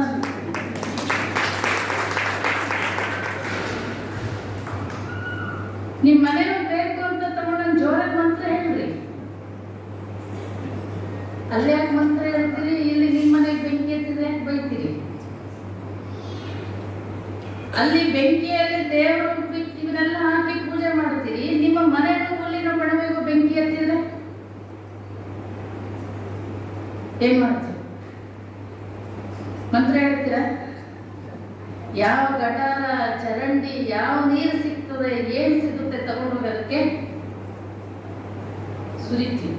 ಕಿಚ್ಚು ದೈವವೆಂದು ಹೊಗೆಯೇ ನಿಲ್ಲುವ ಆರವನ ಮನೆಯಲ್ಲಿ ಕಿಚ್ಚೆತ್ತು ಸುಡುವಾಗ ಬಚ್ಚಲ ನೀರು, ಬೀದಿಯ ಧೂಳು ಒಯ್ದು ಬೊಬ್ಬಿಟ್ಟೆಲ್ಲರ ಕರೆಯುತ್ತಿದ್ದರೆಯ ಕೂಡಲ ಸಂಗಮ ದೇವ ವಂದನೆಯ ಮರೆತು ನಿಂದಿಸುತ್ತಿದ್ದರೆಯ. ಕಿಚ್ಚು ದೈವವೆಂದು ಹವೆ ಒಂದು ಕಡೆ ದೇವರು ಅಂತೇಳಿ ಇವನ್ನೆಲ್ಲ ಮಾಡ್ತೀರಿ, ಅದೇ ಬೆಂಕಿ ಹುಲ್ಲಿನ ಬಣವನ್ನು ಮತ್ತೊಂದು ಕಡೆ ಹಚ್ಚಿದ್ರೆ ರಾಡಿ ಏನ್ ಬೇಕೋ ಒಂದು ಕಡೆ ಬೈತೀರಿ, ಇನ್ನೊಂದು ಕಡೆ ಮಂತ್ರ ಹೇಳ್ತೀರಿ. ಹಂಗಾರೆ ನಿಮ್ಮ ದೃಷ್ಟಿಯಲ್ಲಿ ದೇವ್ರು ಯಾವುದು? ಬಾಲ್ಯದಲ್ಲೇ ಬಸವಣ್ಣ ಇವುಗಳನ್ನೆಲ್ಲ ವಿಚಾರ ಮಾಡಲಿಕ್ಕೆ ಶುರು ಮಾಡ್ತಾನೆ, ಇವೆಲ್ಲ ಪ್ರಶ್ನೆಗಳನ್ನ ಕೇಳಕ್ಕೆ ಶುರು ಮಾಡ್ತಾನೆ. ಇನ್ನು 8 ವರ್ಷ 9 ವರ್ಷ ಉಪನಯನ ಮಾಡುವಂತ ವಯಸ್ಸು. ಒಬ್ಬನೇ ಮಗ 16 ವರ್ಷಕ್ಕೆ ಸಾಕಷ್ಟು ಪೂಜೆ ಇದ್ರ ಮೇಲೆ ಹುಟ್ಟಿದ್ದಾನೆ. ಊರಿನ ಪ್ರಮುಖ ಮಾದರಸ. ಏನ್ ಬಹಳ ವಿಜೃಂಭಣೆಯಿಂದ ಉಪನಯನ ಸಂಸ್ಕಾರ, ನೀವೇನು ಮದುವೆ ಮಾಡ್ತಿರಲ್ಲ ಅಷ್ಟು ಜೋರಾಗಿ ಉಪನಯನ ಸಂಸ್ಕಾರ ಮೂರಳೆ ಜನಿವಾರ ಇಟ್ಕೊಂಡಿತ್ತು ಹಾಕೊಂತ. ಆಮೇಲೆ ಬಸವಣ್ಣ 1000 ಜನ ಸೇರಿದ್ರು. ಅವರಪ್ಪ ಕರೆದ, ಮುಹೂರ್ತ ಮೀರ್ತಾ ಇದೆ ಬಾ ಬಸವಣ್ಣ ಅಂತ ಕರೆದ. ಅಪ್ಪ ನನಗೇನ್ ಮಾಡ್ತೀರಾ? ಈ ಮೂರೆಳೆ ಜನಿವಾರ ಹಾಕ್ತೀನಿ. ಬಾಲಕ ಬಸವಣ್ಣ ಕೇಳಿದ, ಅಪ್ಪ ನನಗಿಂತ ಅಕ್ಕ ದೊಡ್ಡವಳು, ನನಗಿಂತ ಅಕ್ಕ ದೊಡ್ಡವಳು. ಆಕೆ ದೊಡ್ಡವಳಾಗಿದ್ದರಿಂದ ಮನೆಗೆ ನೀನು ಏನೇ ತಂದ್ರು ಮೊದಲು ಅಕ್ಕನಿಗೆ ಆಮೇಲೆ ನನಗೆ. ಹಾಗಾಗಿ ಈ ಮೂರೆಳೆ ಜನಿವಾರ ಏನಿದೆ ಇದು ಮೊದಲು ಅಕ್ಕನಿಗೆ ಆಮೇಲೆ ನನಗೆ. ಅಲ್ಲಿ ಪೂಜಾರಿಗಳು ಏನ್ ಮಾತಾಡ್ತೀವಿ ಬಸವಣ್ಣ? ಹೆಣ್ಮಕ್ಳು ಯಾರು ಜನಿವಾರ ಹಾಕೊಂಡಿದ್ ನೋಡಿರಿ? ಹೆಣ್ಮಕ್ಳಿಗೆ ಹಾಕಕ್ಕೆ ಬರೋದಿಲ್ಲ. ಯಾಕೆ ಹಾಕಕ್ಕೆ ಬರೋದಿಲ್ಲ? ಬಸವಣ್ಣ ಯಾಕೆ ಹಾಕಕ್ಕೆ ಬರಲ್ಲ ಅಂದ್ರೆ ಆಕೆ ಶೂದ್ರಳು, ಹೆಣ್ಣು ಶೂದ್ರಳು. ಬಸವಣ್ಣ ಕೇಳ್ತಾನೆ, ಅಪ್ಪ ಹೆಣ್ಣು ಶೂದ್ರಳಾದ್ರೆ ನಾವು ಶೂದ್ರ ಹೊಟ್ಟೆಯಿಂದ ಹುಟ್ಟಿ ಬಂದಿದೀವಲ್ಲ, ಮತ್ತು ನಾನೇ ಶ್ರೇಷ್ಠ? ಅದಕ್ಕೆ ಪೂಜಾರಿ ಹೇಳಿದ, ನೀನು ಈಗ ಸದ್ಯ ಶೂದ್ರನೇ. ಆ ಶೂದ್ರತ್ವ ಕಳಿಲಿಕ್ಕೆ ಮೂರೆಳೆ ಜನಿವಾರ ಹಾಕೋದು. ಇದನ್ನ ಜನಿವಾರ ಹಾಕೊಂಡು ಶೂದ್ರತ್ವ ಕಳೆಯುತ್ತಾ? ಹೌದು. ನನ್ನ ಅಕ್ಕನಿಗೆ ಹಾಕು, ಆಕೆಗೂ ಶೂದ್ರ ಕಳೆದ. ನನ್ನ ತಾಯಿಗೂ ಆಕೆಗೂ ಶೂದ್ರತ್ವ ಕಳೆಯಿತು. ಅದಕ್ಕೆ ಪೂಜಾರಿ ಹೇಳಿದ, ಹೆಣ್ಣು ಮಕ್ಕಳಿಗೆ ಶೂದ್ರತ್ವ ಕಳೆಯಲಿಕ್ಕೆ ಬರಲ್ಲ. ಯಾಕೆ ಬರಲ್ಲ ಅಂದ್ರೆ ಆಕೆ ಮುಟ್ಟಾಗ್ತಾಳೆ. ಅದಕ್ಕೆ ಸರ್ವಜ್ಞ ಹೇಳ್ತಾನೆ, ಮುಟ್ಟಾದ ಒಲೆ ಒಳಗೆ ಹುಟ್ಟುವುದು ಜಗವೆಲ್ಲ. ಮುಟ್ಟಾದ ಒಲೆ ಒಳಗೆ ಹುಟ್ಟುವುದು ಜಗವೆಲ್ಲ, ಮುಟ್ಟು ಮುಟ್ಟೆಂದು ತೊಲಗುವ ಹಾರವನ್ನು ಹುಟ್ಟಿರುವುದೆಲ್ಲಿಂದ ಸರ್ವ. ಮುಟ್ಟು ಕಂಡವಳನ್ನು ಮುಟ್ಟಲೊಲ್ಲರು ನೋಡ, ಮುಟ್ಟು ಕಂಡವಳನ್ನು ಮುಟ್ಟಲೊಲ್ಲರು ನೋಡ, ಮುಟ್ಟು ತಾ ತಡೆದು ಮುಟ್ಟುತ್ತಿಹ ದೇಹವನ್ನು ಮುಟ್ಟುತ್ತಿಹರೇಕೆ ಸರ್ವಜ್ಞ. ಒಬ್ಬ ಪುರುಷ ಹುಟ್ಟಿದ್ಯಾಗೆ? ಅದೇ ಮುಟ್ಟು 9 ತಿಂಗಳು ತಡೆದು ಹುಟ್ಟಿದ. ಅವನು ಶ್ರೇಷ್ಠ ಅನ್ನಕ್ಕೆ ಆತ ಏನು ಆಕಾಶದಿಂದ ಬಂದಿಲ್ಲ. ತನ್ನ ಎಲ್ಲ ತ್ಯಾಗ ಮಾಡಿ ಒಂದು ಜೀವ ಕೊಡ್ಬೇಕಾದ್ರೆ, ಮೊದಲೆಲ್ಲ ಈಗೆಲ್ಲ ಆಪರೇಷನ್ ಮಾಡಿ ಮಗುತ್ತ ಇವೆಲ್ಲ ಬಂದಿದೆ. ಮೊದಲೆಲ್ಲ ಹೆರಿಗೆ ಟೈಮಲ್ಲಿ ಎಷ್ಟೋ ಜನ ಹೆಣ್ಮಕ್ಳು ಸತ್ತೋಗ್ತಾರೆ. ಒಂದು ಜೀವದ ಹಂಗನ್ನ ತೊರೆದು ಜೀವ ಕೊಡ್ತಕ್ಕಂಥ ಒಂದು ಹೆಣ್ಣಿಗೆ ಮುಟ್ಟಾಗ್ತಾಳೆ. ಅದೊಂದು ನಿಸರ್ಗದ ನೇಮ. ಮೊಲೆ ಮುಡಿ ಬಂದರೆ ಹೆಣ್ಣೆಂಬರು, ಗಡ್ಡ ಮೀಸೆ ಬಂದರೆ ಗಂಡೆಂಬರು. ಒಳಗೆ ಸುಳಿವ ಆತ್ಮ ಹೆಣ್ಣು ಅಲ್ಲ ಗಂಡು ಅಲ್ಲ ಕಣ ರಾಮನಾಥ. ಮೊಲೆ ಮುಡಿ ಬಂದರೆ ಹೆಣ್ಣೆಂಬರು, ಗಡ್ಡ ಮೀಸೆ ಬಂದರೆ ಒಳಗೆ ಒಂದು ಚೈತನ್ಯ ಇದೆ. ಆ ಚೈತನ್ಯ ಇದೆ ಅಂತ ಕಣ್ಣು ನೋಡುತ್ತದೆ, ಆ ಚೈತನ್ಯ ಇದೆ ಅಂತ ಕಿವಿ ಕೇಳುತ್ತದೆ, ಆ ಚೈತನ್ಯ ಇದೆ ಅಂತ ಕಾಲು ನಡೀತದೆ. ಚೈತನ್ಯ ಹೋಯ್ತು ಅಂದ್ರೆ ನಿಮ್ ಕಿವಿ ಇದ್ರು ಕೇಳಲ್ಲ, ಕಣ್ಣಿದ್ರು. ಆ ಚೈತನ್ಯ ವಸ್ತು ಏನಿದೆ ಅಲ್ಲ, ಅದು ಹೆಣ್ಣು ಅಲ್ಲ ಗಂಡು ಅಲ್ಲ. ಅದಕ್ಕೆ ಬಸವಣ್ಣ ಕೇಳಿದ, ಈಗ ನನಗೆ ಎಷ್ಟೆಳೆ ಜನಿವಾರ ಹಾಕ್ತೀವಿ? 3 ಎಳೆ. ನೀವ್ಯಾಕೆ 6 ಎಳೆ ಹಾಕ್ಕೊಂಡಿರಿ ಅನ್ನ? ನನಗೆ 3 ಎಳೆ, ನಿಮಗೆ ಯಾಕೆ 6 ಎಳೆ? ಅವನ ತೆಗೆದು ತೋರಿಸ್ತಾ, ಓ ನೋಡಿ ನಂದು ನನ್ನ ಹೆಂಡ್ತಿದ್ದು, ನಂದು 3 ಎಳೆ, ನನ್ನ ಹೆಂಡ್ತಿದ್ದು 3 ಎಳೆ. ಅಂದ್ರೆ ನನ್ನ ಹೆಂಡತಿ ಪೂಜೆ ನಾನೇ ಮಾಡ್ತೀನಿ ಅಂದಮ್ಮ. ಅದಕ್ಕೆ ಬಸವಣ್ಣ ಕೇಳ್ದ, ನಿಮ್ಮ ಹೆಂಡತಿ ಊಟ ನೀವೇ ಮಾಡ್ತೀರಾ? ಹೆಂಡತಿಗೆ ಹಸಿವಾದರೆ ಗಂಡ ಊಟ ಮಾಡಿದ್ರೆ ಹೆಂಡತಿ ಹೊಟ್ಟೆ ತುಂಬುತ್ತಾ? ಹೆಂಡತಿಗೆ ಬಾಯಾರಿಕೆ ಆದ್ರೆ ಗಂಡ ನೀರು ಕುಡಿದ್ರೆ ಹೆಂಡತಿ ಬಾಯಾರಿಕೆ ಹೋಗುತ್ತಾ? ಅವ್ರವ್ರ ಹೊಟ್ಟೆಗೆ ಅವರವರೇ ಹೇಗೆ ಆಹಾರವನ್ನು ತಗೊಳ್ಬೇಕು, ಅವರವರ ಆತ್ಮೋದ್ಧಾರವನ್ನು ಅವರವರೇ ಮಾಡಿಕೊಳ್ಬೇಕು. ಇದು ಅದಕ್ಕೆ ಅಲ್ಲಿ ಹಿರಿಯರೆಲ್ಲ ಹೇಳಿದರು, ಬಸವಣ್ಣ ಇದು ಪರಂಪರಾಗತವಾಗಿ ಹೀಗೆ ನಡ್ಕೊಂಡು ಬಂದದ್ದು. ಇವೆಲ್ಲ ಹಕ್ಕುಗಳನ್ನು ಕೇಳಕ್ಕೆ ನೀನ್ಯಾರೋ ಕೊಡ್ಲಿಕ್ಕೆ ನಾವ್ಯಾರು? ನಮ್ಮ ಅಗ್ರಹಾರದ ನೇಮ ಇದು. ಅದರ ಪ್ರಕಾರ ನಡೆದರೆ ಮಾತ್ರ ನಿನಗಿಲ್ಲಿರ್ಲಿಕ್ಕೆ ಅವಕಾಶ. ನಮ್ಮ ತತ್ವ ಸಿದ್ಧಾಂತ, ನಮ್ಮ ಸಂಪ್ರದಾಯಗಳನ್ನು ವಿರೋಧಿಸೋದಾದ್ರೆ ನಮ್ಮ ಅಗ್ರಹಾರದಿಂದನೇ ನಿನ್ನನ್ನು ಬಹಿಷ್ಕಾರ ಹಾಕಬೇಕಾಗುತ್ತೆ ಅಂದರು. ಬಾಲಕ ಬಸವಣ್ಣ ಎದ್ದು ನಿಂತು ಹೇಳಿದ, ನೀವೇನು ನನಗೆ ಬಹಿಷ್ಕಾರ ಹಾಕೋದು? ನಿಮ್ಮ ಅಸಮಾನತೆ ಇರ್ತಕ್ಕಂಥ ನಿಮ್ಮ ಧರ್ಮಕ್ಕೆ ನಾನೇ ಬಹಿಷ್ಕಾರ ಹಾಕ್ತೀನಿ.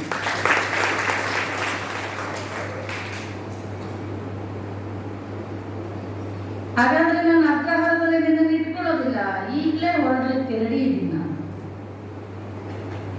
8-9 ವರ್ಷದ ಬಾಲಕ ಬಸವಣ್ಣ ಮನೆಯನ್ನ ಬಿಟ್ಟು ಕೂಡಲ ಸಂಗಮಕ್ಕೆ ಬರ್ತಾರೆ. ಯಾರ ಸಲುವಾಗಿ ಬಿಟ್ಟು ಬಂದ್ರಲ್ಲಿ?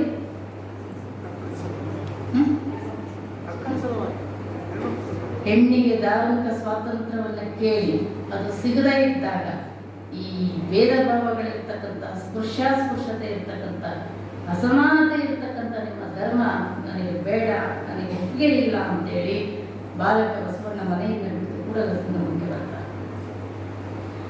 ಮಾದರಸನ ಮನೆ ದೇವರು ಕೂಡಲ ಸಂಗಮ. ಅವರ ಅಕ್ಕನಾಗಮ್ಮನನ್ನು ಕೂಡ ಅಲ್ಲಿಗೆ ಕೊಟ್ಟು ಮದುವೆ ಮಾಡಿರ್ತಾರೆ. ಹಾಗಾಗಿ ಬಹಳ ಸರಿ ಕೂಡಲ ಸಂಗಮಕ್ಕೆ ಬಂದಿರ್ತಾನೆ. ಅಲ್ಲಿ 2-3 ನದಿಗಳು ಕೂಡಿರ್ತಕ್ಕಂಥ ಜಾಗ, ಅಲ್ಲೊಂದು ಪಾಶುಪತ ಗುರುಕುಲ ಇತ್ತು ಅಂತ ಹೇಳ್ತಾರೆ. ಆ ಜಾಗ ಬಹಳ ಇಡಿಸಿರುತ್ತೆ ಬಸವಣ್ಣನಿಗೆ. ಹಾಗಾಗಿ ಅಲ್ಲಿಂದ ಅವ್ರು ಎಲ್ಲಿಗೆ ಬರ್ತಾರೆ? ಕೂಡಲ ಸಂಗಮಕ್ಕೆ ಬರ್ತಾರೆ. ಕೂಡಲ ಸಂಗಮದಲ್ಲಿ ಹರಿಹರ ಮಹಾಕವಿ ಬರೀತಾನೆ, 3 ವಯಸ್ಸು ಅಂತ ಬರೀತಾರೆ. 3 21 ವರ್ಷ. ಕೂಡಲ ಸಂಗಮದಲ್ಲಿ ಬಸವಣ್ಣ 21 ವರ್ಷಗಳ ಕಾಲ ಕೂಡಲ ಸಂಗಮದಲ್ಲಿ ಇರ್ತಾರೆ. ಅವರಿಗೆ ವಯಸ್ಸು 21 ವರ್ಷ. ಆ 21 ವರ್ಷದ ಕಾಲದಲ್ಲಿ ಅನೇಕ ರೀತಿಯ ದೇವರ ಧರ್ಮದ ಹೆಸರಿನಲ್ಲಿ ನಡೀತಕ್ಕಂಥ ಸುಲಿಗೆ, ಮೋಸ, ವಂಚನೆಗಳನ್ನ ನೋಡ್ತಾರೆ. ಭೇದ ಭಾವಗಳು, ನೆಲದಲ್ಲಿ ಭೇದ ಭಾವ, ಅವಯವಗಳಲ್ಲಿ ಭೇದ ಭಾವ, ಕಾಲದಲ್ಲಿ ಭೇದ ಭಾವ, ಹೂವಿನಲ್ಲಿ ಭೇದ ಭಾವ, ಭಾಷೆಯಲ್ಲಿ, ಮಾನವರಲ್ಲಿ, ಎಲ್ಲ ಧಾನ್ಯಗಳಲ್ಲಿ ಭೇದ ಭಾವ, ಸ್ಪೃಶ್ಯಾಸ್ಪೃಶ್ಯತೆ, ಮೇಲು ಕೀಳು, ಇದನ್ನ ಕಾಣ್ತಾರೆ ಬಸವಣ್ಣ. ಯಾಕೆ ಇಷ್ಟೊಂದು ನೆಲದಲ್ಲಿ ಸ್ಪೃಶ್ಯಾಸ್ಪೃಶ್ಯತೆ? ನಮ್ಮ ಜಹಿರಾಬಾದ ನೆಲ ಅಂದ್ರೆ ಕೀಳು, ಕಾಶಿ ಕೇದಾರ ಗೋಕರ್ಣ ನೆಲ ಅಂದ್ರೆ ಶ್ರೇಷ್ಠ. ನಿಮ್ಮ ಜಹಿರಾಬಾದ ನೆಲ ನಿರ್ಮಾಣ ಮಾಡಿದ್ದು, ಸೃಷ್ಟಿ ಮಾಡಿದ್ಯಾರು? ಕಾಶಿ ಕೇದಾರ ಗೋಕರ್ಣ ನೆಲ ಸೃಷ್ಟಿ ಮಾಡಿದ್ಯಾರು? ಯಾರು ಮಾಡ್ಯಾರಿ? ಅದನ್ನು ಮಾಡಿದವನು ದೇವರೇ, ಇದನ್ನು ಮಾಡಿದವನು ದೇವರೇ. ಮತ್ತು ಮೇಲು ಕೀಳು ಎಲ್ಲಿಂದ ಬಂದ? ನಾವು ಇಲ್ಲೆಲ್ಲ ಪಾಪ ಮಾಡೋದು, ಈ ಪಾಪ ಕಳ್ಕೊಳ್ಳೋಕೆ ಅಲ್ಲಿಗೆ ಹೋಗುದು, ಕಾಶಿ. ಅಂದ್ರೆ ಕಾಶಿಯಲ್ಲಿ ಪಾಪ ಮಾಡೋರು ಎಲ್ಲಿ ಹೋಗುದು? ಜಹಿರಾಬಾದ್ ಬರ್ಬೇಕಾ?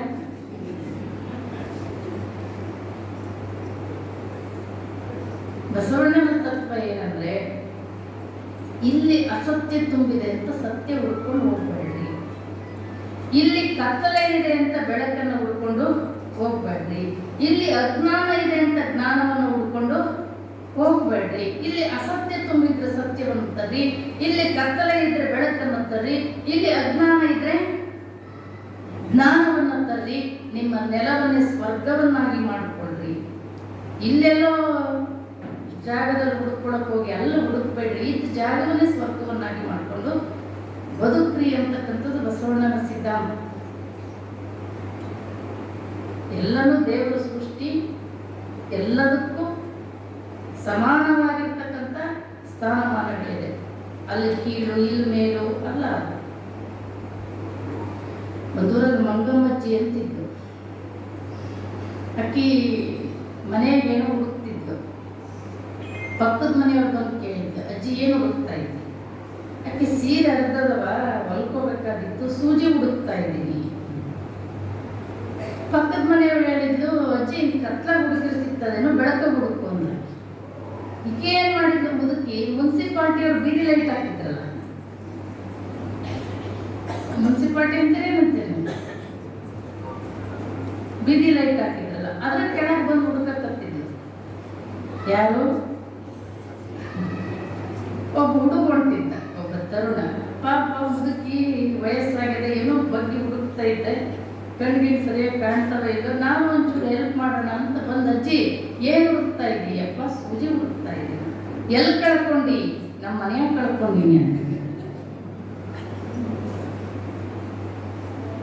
ಅಲ್ಲ, ಮತ್ತೆ ನಿಮ್ಮ ಮನೆ ಕಳ್ಕೊಂಡ್ರೆ ಇಲ್ಲಿ ಯಾಕೆ ಹುಡುಕ್ತಾ ಇದ್ದಿ? ನಮ್ಮ ಮನೆ ಪಕ್ಕದವ್ರು ಹೇಳಿದ್ರು ಕತ್ಲಲ್ಲಿ ಹುಡುಕಿದ್ರೆ ಸಿಕ್ಕಲ್ಲ, ಬೆಳಕಲ್ಲಿ ಹುಡುಕು ಅಂತ.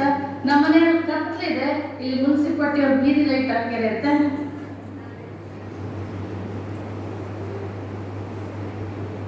ಎಲ್ಲಿ ಕಳೆದೋ ಅಲ್ಲಿ ಬೆಳಕು ಹಚ್ಕೋಬೇಕು.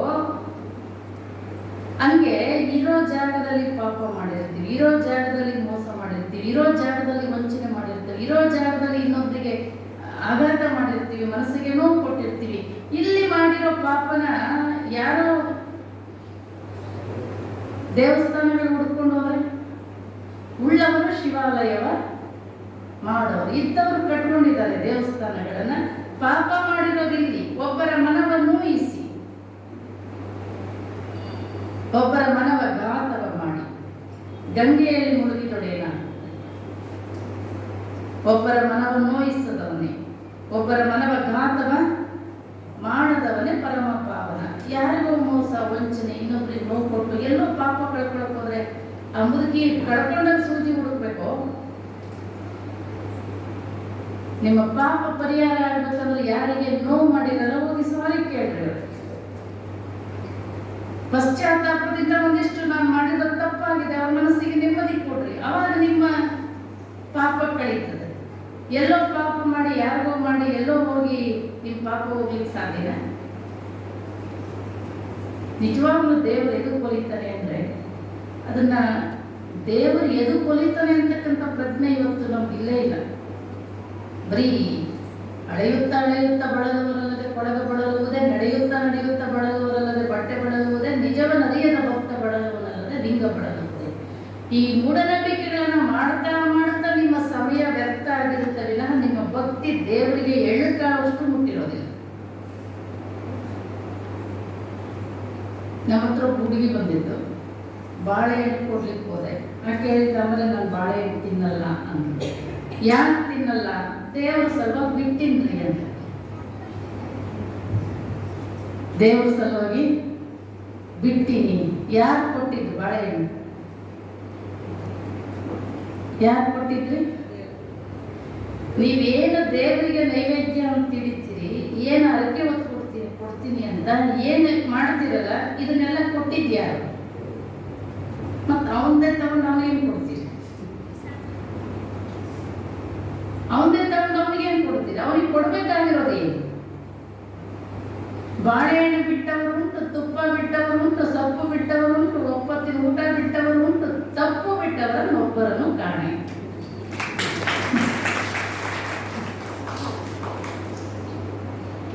ದೇವರು ಒಲಿಯಕ್ಕೆ ಏನು ಬಿಡ್ಬೇಕ್ರಿ ನಾವು? ದೇವರು ನಮ್ಮನ್ನು ಹುಟ್ಟಿಸಿದಾಗ ನಿಷ್ಕಲ್ಮಶವಾಗಿ ಹುಟ್ಟಿಸಿದ. ನಿಮ್ಮಲ್ಲಿ ಯಾವುದೇ ರೀತಿಯ ಕಲ್ಮಶಗಳು ಇಲ್ಲದಂಗೆ ಹುಟ್ಟಿಸಿದ. ಮಗು ಹೆಂಗಿತ್ತು? ನೀವು ಆ ಪರಾತ್ಪರ ವಸ್ತುವನ್ನು ಒಡಗರೆದು ಒಂದಾಗಬೇಕಾದ್ರೆ ಆ ಪರಾತ್ಪರ ವಸ್ತು ನಿಷ್ಕಲ್ಮಶ, ಆತ ನಿರ್ಗುಣ. ಆ ವಸ್ತುವನ್ನು ಒಡಗರೆದು ಒಂದಾಗಬೇಕಾದ್ರೆ ಸಮಾನ ಗುಣಗಳಿರಬೇಕು. ಅವನಲ್ಲಿರೋ ಗುಣಗಳೇ ನಮ್ಮಲ್ಲಿರಬೇಕು. ಅದಕ್ಕೆ ವೇದಗಳೇನು ಹೇಳ್ತದೆ ಅಂದ್ರೆ, ನೀನು ದೇವರಿಗೆ ಮಕ್ಕಳಂತಾಗದಿದ್ದರೆ ದೇವರ ರಾಜ್ಯದಲ್ಲಿ ಪ್ರವೇಶವಿಲ್ಲ. ನಾವು ವಿಕೃತ ಮಾಡಿಬಿಟ್ಟಿರೋದನ್ನ. ನೀವು ಮಕ್ಕಳಂತಾಗೋದಲ್ಲ, ನಿಮಗೆ ಮಕ್ಕಳಾಗದೇ ಇದ್ರೆ ದೇವರ ರಾಜ್ಯದಲ್ಲಿ ಪ್ರವೇಶವಿಲ್ಲ. ಅದು ಇರೋದು ಒಂದು, ನಾವು ಮಾಡಿರೋದು ಮತ್ತೊಂದು. ನಿಮಗೆ ಮಕ್ಕಳಾಗೋದಲ್ಲ. ಮಕ್ಕಳಾಗದೇ ಇದ್ರೆ ಮುಕ್ತಿ ಇಲ್ಲ ಅನ್ನೋದಾದ್ರೆ ಬಹುಶಃ ಸ್ವರ್ಗದಲ್ಲಿ 8-10 ಹೊಡೆದು ರೆಕಾರ್ಡ್ ಬಿಟ್ ಮಾಡ್ಕೊಂಡ್ರೆ ಇರ್ಬೇಕಂತ ಕಾಣುತ್ತೆ. ಅನೇಕ ಸಾಧು ಸನ್ಯಾಸಿಗಳು ಸಿದ್ಧ ಪುರುಷರು ಮಕ್ಕಳಾಗಿಲ್ಲ ಅಂದ್ರೆ ಮುಕ್ತಿ ಇಲ್ಲ. ಹಾಗಾದ್ರೆ ನಿಮಗೆ ಮಕ್ಕಳಾಗೋದಲ್ಲ, ಆ ಪರಾತ್ಪರ ವಸ್ತುವಲ್ಲಿ ಒಡವೆರೆದು ಒಂದಾಗಬೇಕಾದ್ರೆ ನೀವು ಮಕ್ಕಳಾಗಬೇಕು. ಮಕ್ಕಳಾಗೋದು ಹೇಗೆ? ಆ ಮಗುವಿನ ಇಲ್ಲಿ ಬಟ್ಟೆ ಬಿಚ್ಚಿ ಬತ್ತಲೆ ನಿಲ್ಲಿಸಿರೋ ಆ ಮಗುವಿನ ಮನಸ್ಸು ಎಷ್ಟು ನಿಷ್ಕಲ್ಮಶವಾಗಿರ್ತದೆ. ನಾವು ಆ ಪರಸ್ಪರ ವಸ್ತು ಒಡವೆರೆದು ಒಂದಾಗಬೇಕಾದ್ರೆ ಮಗುವಿನಲ್ಲಿರ್ತಕ್ಕಂಥ ನಿಮ್ಮನ್ನು ಹುಟ್ಟಿಸ್ದಾಗಿರುವಂಥ ಗುಣ ಇರಬೇಕು. ಆಗಿದ್ರೆ ಮಾತ್ರ ದೇವರು ಉಳಿತಾರೆ. ಇಡೀ ಇತಿಹಾಸದ ಪುಟಗಳನ್ನು ತೆಗಿಡಿ. ಬೇಡರ ಕಣ್ಣಪ್ಪ, ಆಮೇಲೆ ಭಕ್ತ ಮಾರ್ಕಂಡಯ್ಯ, ಕೋಳೂರು ಕೊಡಗುಸು, ಕುರುಬರ ಗೊಲ್ಲಾಳ, ಮಾದಾರ ಚೆನ್ನಯ್ಯ, ಇವರಿಗೆಲ್ಲ ದೇವರು ಯಾಕೆ ಹೋಗಿದ್ದಾರೆ? ಅವರೇನಾದ್ರು ಕಾಶಿ ಅಲ್ಲಿ ಇಲ್ಲಿ ಹೋಗಿ 20 ವರ್ಷ 30 ವರ್ಷ ಸಂಸ್ಕೃತ ಶ್ಲೋಕಗಳನ್ನು ಕಲಿತು ಏನಾದ್ರು ಮಾಡಿದ್ರೆ? ಮಡಿ ಗೊತ್ತಿರಲಿಲ್ಲ, ಮೈಲಿಗೆ ಗೊತ್ತಿರಲಿಲ್ಲ, ಏನು ಗೊತ್ತಿರಲಿಲ್ಲ. ಬೇಡರ ಕಣ್ಣಪ್ಪನ ಯಾಕೆ ದೇವರು ಬಂದ? ಆತನ ಭಕ್ತಿ ಏನಿತ್ತಲ್ಲ, ಅದು ಮುಗ್ಧ ಭಕ್ತಿ, ಮಗುವಿನಂತ ಭಕ್ತಿ, ಅದಕ್ಕೆ ದೇವರು ಉಳಿತಾನೆ. ಈಗ ಕೆಲವರೆಲ್ಲ ಹೋಗಿ ಕೇಳ್ತಾರೆ, ಏನು ನೋಡಿ ನಮ್ಮ ಮನೆಗೆ ಇಂಥ ಸಮಸ್ಯೆ ಆಗಿದೆ, ಹೋಗಿ ಜ್ಯೋತಿಷಿಗಳವರೆಲ್ಲ ಕೇಳ್ತಾರೆ, ಏನು ಮಾಡಿದ್ರೆ ಏನಾಗ್ತದೆ, ಒಳ್ಳೇದಾಗ್ಬೇಕಾದ್ರೆ ಏನು ಮಾಡ್ತಾರೆ. ಅವ್ರು ಹೇಳ್ತಾರೆ, ನೀ ಇಂಥ ದಾನ ಕೊಡು, ಅದನ್ನು ಕೊಡು, ಇದನ್ನು ಕೊಡು ಅಂತ. ದಾನ ಕೊಡ್ಲಿಕ್ಕೆ ಯಾರ್ದದು ವಸ್ತು?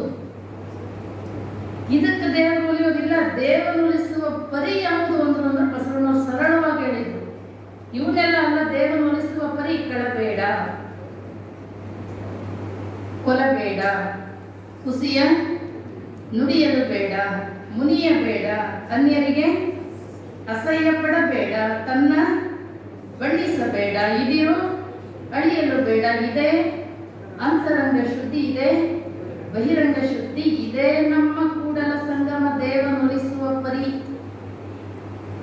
ಅದನ್ನು ಕೊಡ್ತೀವಿ, ಇದನ್ನು ಕೊಡ್ತೀನಿ, ಹರಕೆ ಹೊತ್ಕೊಳ್ಳೋದಲ್ಲ. ದೇವನುಳಿಸುವ ಪರಿ ನಮ್ಮಲ್ಲಿರ್ತಕ್ಕಂಥ ದುಷ್ಟ ಗುಣಗಳನ್ನ, ಅವಗುಣಗಳನ್ನ, ಕೆಟ್ಟ ಗುಣಗಳನ್ನ ಬಿಡ್ತಕ್ಕಂಥದ್ದೇ ದೇವನುಳಿಸುವ ಪರಿ. ಆ ನಿಷ್ಕಲ್ಮಶ ಗುಣಗಳನ್ನ ನೀವು ಹುಟ್ಟಿಸಿದಾಗ ದೇವರು ನಿಷ್ಕಲ್ಮಶವಾಗಿ ಹುಟ್ಟಿಸಿದಾನೆ. ನೀವು ಬೆಳೀತಾ ಬೆಳೀತಾ ಬರ್ಕೊಂತ ಬಂದಿರಿ. ನೀವು ಅದರಲ್ಲಿ ನನ್ನ ಹೇಳಿದ್ನಲ್ಲ, ಸ್ಲೇಟ್ ಅಂತೀರ, ಏನು ಹೇಳ್ತೀರಿ? ಪಾಟಿ ಮಕ್ಕಳು ಬರೀತಾರಲ್ಲ, ಪಾಟಿ, ಖಾಲಿ ಪಾಟಿ. ನೀವು ಹುಟ್ಟಿದಾಗ ನೀವು ಬರೀತೀರ. ಆಮೇಲೆ ದೊಡ್ಡವರಾದಂಗೆ ಆ ಜಾತಿ ಈ ಜಾತಿ, ಶ್ರೇಷ್ಠ ಕನಿಷ್ಠ, ಶ್ರೀಮಂತ ಬಡವ, ಕರಿಯ ಬಿಳಿಯ, 108 ಅದ್ರಲ್ಲಿ ಬರ್ಕೊಂತ ಬರ್ತೀವಿ. ಅವರ ಜೊತೆ ಒಡವೆರದು ಒಂದಾಗ್ಬೇಕಾದ್ರೆ ಮತ್ತೆ ನಾವು ಖಾಲಿ ಪಾಟಿ ಆಗ್ಬೇಕು. ಇವೇನು ಬರ್ಕೊಂತ ಬಂದಿರಲ್ಲ, ಇವೆಲ್ಲ ಗುಣಗಳನ್ನ ಕಳ್ಕೊಂತ ಬಂದಾಗ ಮಾತ್ರ ಆಗ ಹಾಲು ಬೆರೀತದೆ, ನೀರು ನೀರ್ ಮೇಲೆ ಬೆರೀತದೆ. ಅದು ವಿರುದ್ಧ ಗುಣಗಳಿರ್ತಾವೆ, ಒಂದಕ್ಕೊಂದು ಬೆರೀಲಿಕ್ಕೆ ಸಾಧ್ಯ ಇಲ್ಲ. ಹಾಗಾಗಿ ಪರಾತ್ಪರ ವಸ್ತು ಎದಕ್ಕೆ ಒಲಿತಾನೆ? ವೇದ ಉಪನಿಷತ್ತುಗಳನ್ನೆಲ್ಲವನ್ನೂ ಕೂಡ ಅಧ್ಯಯನ ಮಾಡಿರ್ತಕ್ಕಂಥ ಬಸವಣ್ಣ, ಆತನಿಗೆ ಪ್ರಜ್ಞೆ ಇತ್ತು, ನಿಜವಾದ ಸತ್ಯ. ಈ ನಿಜವಾದ ಸತ್ಯವನ್ನು ತಿಳ್ಕೊಳ್ಳದೆ ಇಂಥವನ್ನೆಲ್ಲ ಮಾಡ್ತಾ ಮಾಡ್ತಾ ದೇವರಿಂದ ದೂರ ಹೋಗ್ತಾ ಇದ್ದಾರಲ್ಲ. ಹಾಗಾಗಿ ದೇವರಿಗೆ ಹತ್ತಿರ ಆಗುವಂತ ಇವುಗಳನ್ನ ಬಸವಣ್ಣನ ಕಲಿಸ್ಕೊಡ್ಬೇಕು ಅಂತಕ್ಕಂಥದ್ದೇ ಬಸವಣ್ಣನ. ಹಾಗಾಗಿ ಬಸವಣ್ಣ 21 ವರ್ಷಗಳ ಕಾಲ ಕೂಡಲ ಸಂಗಮದಲ್ಲಿರ್ತಾರೆ. ಅವರ ವಿದ್ಯಾರ್ಚನೆಯ ಪ್ರಮುಖ ಘಟ್ಟ ಪೂರೈಸಿರುತ್ತೆ. ಅವತ್ತು ಕೂಡಲ ಸಂಗಮದ ಒಂದು ಕಾರ್ಯಕ್ರಮ ಇರ್ತದೆ. ಏನಂದ್ರೆ ಘಟಿಕೋತ್ಸವ. ಈಗ ಒಂದು 10ನೇ ಕ್ಲಾಸ್ ಮುಗಿದು ಹೋಗ್ಬೇಕಾದ್ರೆ ಅವ್ರಿಗೊಂದು ಬೀಳ್ಕೊಡುಗೆ ಹಿಂಗೇನಾದ್ರು ಮಾಡ್ತಾರಲ್ಲ ಶಾಲೆಗಳಲ್ಲಿ, ಅಂತ ಒಂದು ಕಾರ್ಯಕ್ರಮ ಇರ್ತದೆ. ಆ ಕಾರ್ಯಕ್ರಮಕ್ಕೆ ಬಿಚ್ಚಲರಾಜನ ಆಸ್ಥಾನದಲ್ಲಿ ಪ್ರಧಾನಮಂತ್ರಿಯಾಗಿರ್ತಕ್ಕಂಥ ಬಲದೇವರು ತಮ್ಮ ಮಗಳು, ಅವ್ರ ಮನೆ ದೇವರು ಕೂಡಲ ಸಂಗಮ ಆಗಿದ್ದರಿಂದ ಮಗಳು ಗಂಗಾಂಬಿಕೆ ನೀಲಾಂಬಿಕೆಯರ ಜೊತೆಗೆ ಅವರು ಕೂಡಲ ಸಂಗಮಕ್ಕೆ ಬಂದಿರ್ತಾರೆ. ಅವತ್ತು ಬಸವಣ್ಣನನ್ನ ಕಾಣ್ತಾರೆ, ನೋಡ್ತಾರೆ. ನಂತರ ಅವರು ಮಂಗಳ ವೇಳೆಗೆ ಕರ್ಕೊಂಡು ಬರ್ತಾರೆ. ಮುಂದೆ ಏನಾಯ್ತು ಅಂತಕ್ಕಂಥ ವಿಚಾರವನ್ನ ನಾಳೆ ನೋಡೋಣ ಅಂತ ಹೇಳ್ತಾ ಮಗಳ ದೊಡ್ಡ ಕಾರ್ಯಕ್ರಮ ಮುಕ್ತಾಯ ಮಾಡ್ತಾರೆ.